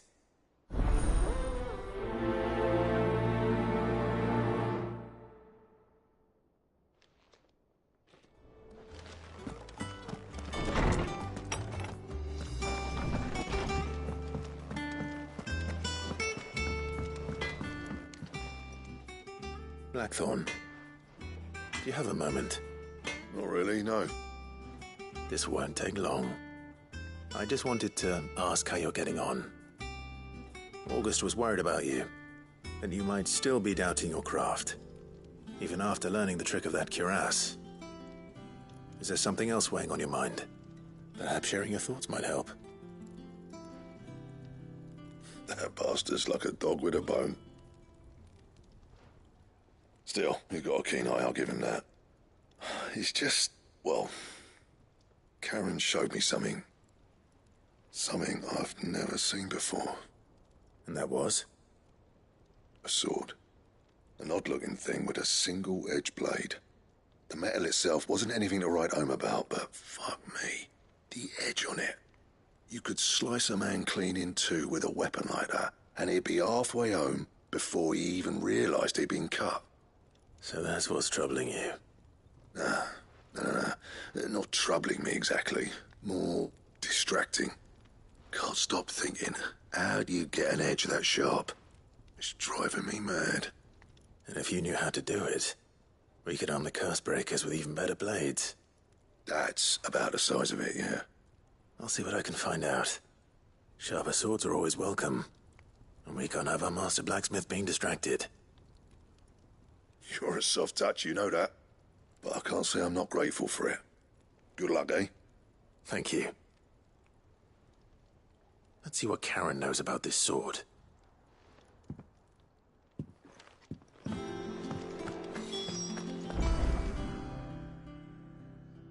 I got your note. You think something's wrong with Torgor? So you can read. Congratulations. But I didn't say I were wrong with him. I said something weren't right. He's not been eating me treats. He used to love cracking the bones from Molly's boiled brown, but now he won't so much as look at him. Didn't like him. Which is why I'm of a mind that his mind's on something else. You've not been working him too hard, have you? No harder than usual. Is that it, boy? Do you need a rest? What was it you said he was? A frost wolf? That's what the lawsman seems to think. Then maybe this all has something to do with whatever it is that's woken inside him. I suppose things have been different since Rosalith. Perhaps Hippocrates knows something. Instead of everything, you mean? Perhaps.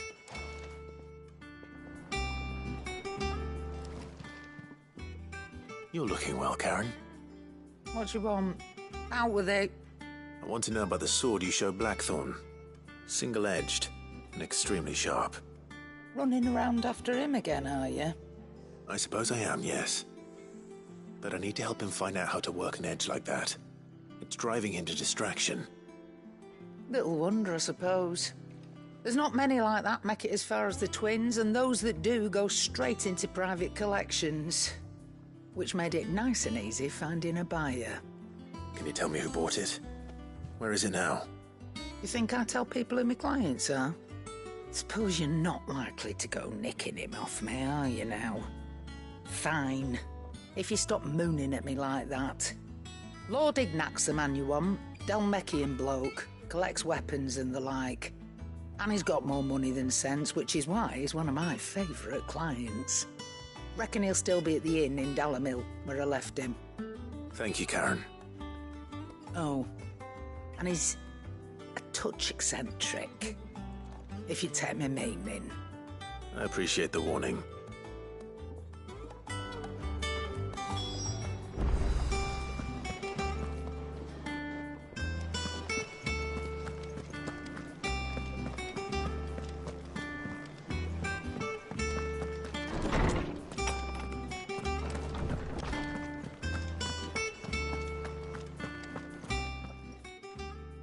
Orsman, I need to ask you about Torgal. Something's not right with him. He isn't ill, is he? I don't think so. But according to Lady Karen, he seems to have lost his appetite, which is certainly a new development. She says he's hardly been touching his bones of late, and she believes it may have something to do with what happened at Rosalith Castle. I rather think she might be right, though not about his appetite. All canids are instinctively inclined to crack open bones for the rich marrow that resides within, and I see no reason why a frostwolf should be any different. Accordingly, I suspect it is not a lack of appetite that afflicts Torgal, but a surfeit of it. If we assume that his newfound magics require additional nourishment to sustain, it may well be that the bones Lady Karen is accustomed to providing are no longer sufficient. Frostwolves, after all, habitually prey upon far larger animals, whose bones may yield altogether different nutrients. As to where one might find a suitable substitute, some antelopes that graze the meadows of eastern Rosaria have been known to grow to a size more than double that of their lesser cousins. I don't recall ever seeing any that large. And little wonder. The oldest and largest such creatures rarely leave the safety of the highlands for fear of predators. The last elder antelope sighting I recall hearing about took place near Cressida, and that was long before the village was abandoned. Even so, it seems like a good place to start. Good hunting, Clive.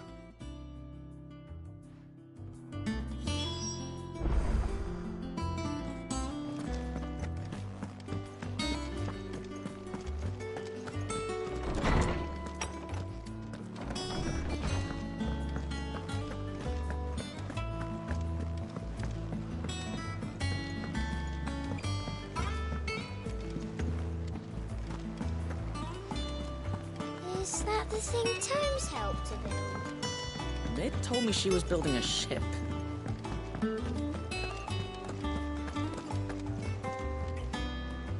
Clive, did you get my letter? That's why I'm here. Shh.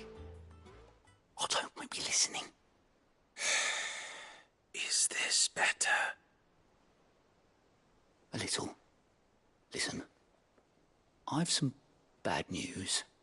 It turns out the hideaway may be slightly behind in its payment to certain lenders, and it may be my fault. But I swear to the goddess, I thought I had the numbers square. Sadly, that square turned out to be more of a circle. 0, you might say. I can straighten it out, I swear, but it's going to take some time, and I'm going to need help keeping it from Otto. Bit late for that, I'd say. There you are!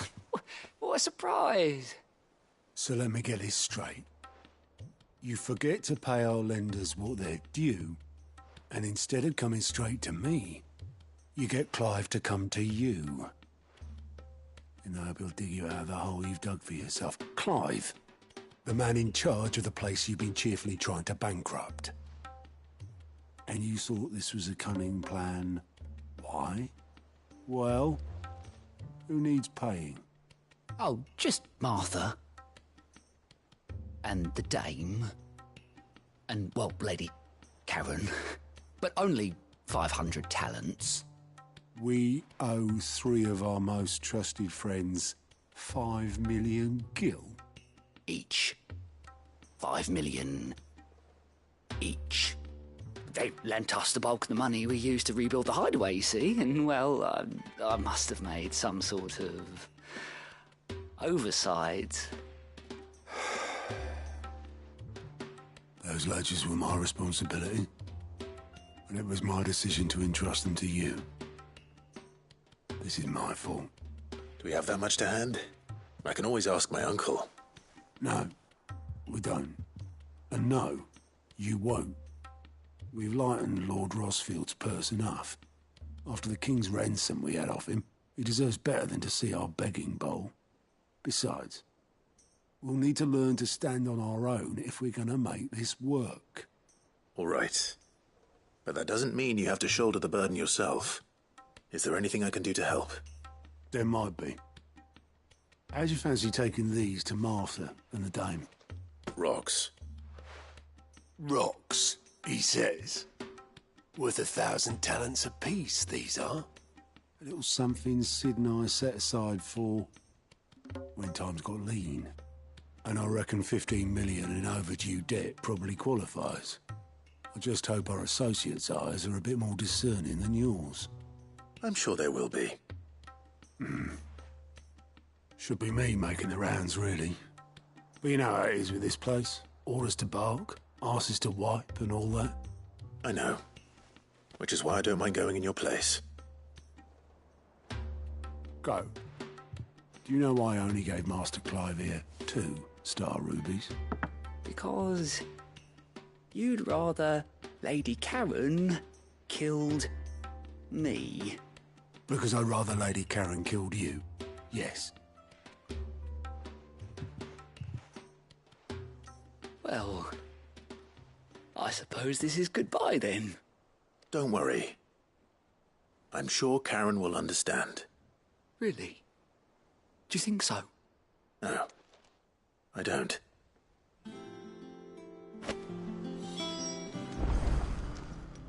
Welcome to the Patron's Whisper. Your benefactors are a generous lot. You earned this. Here you are.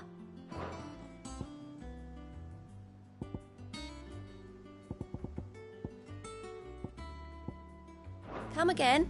I may have more for you.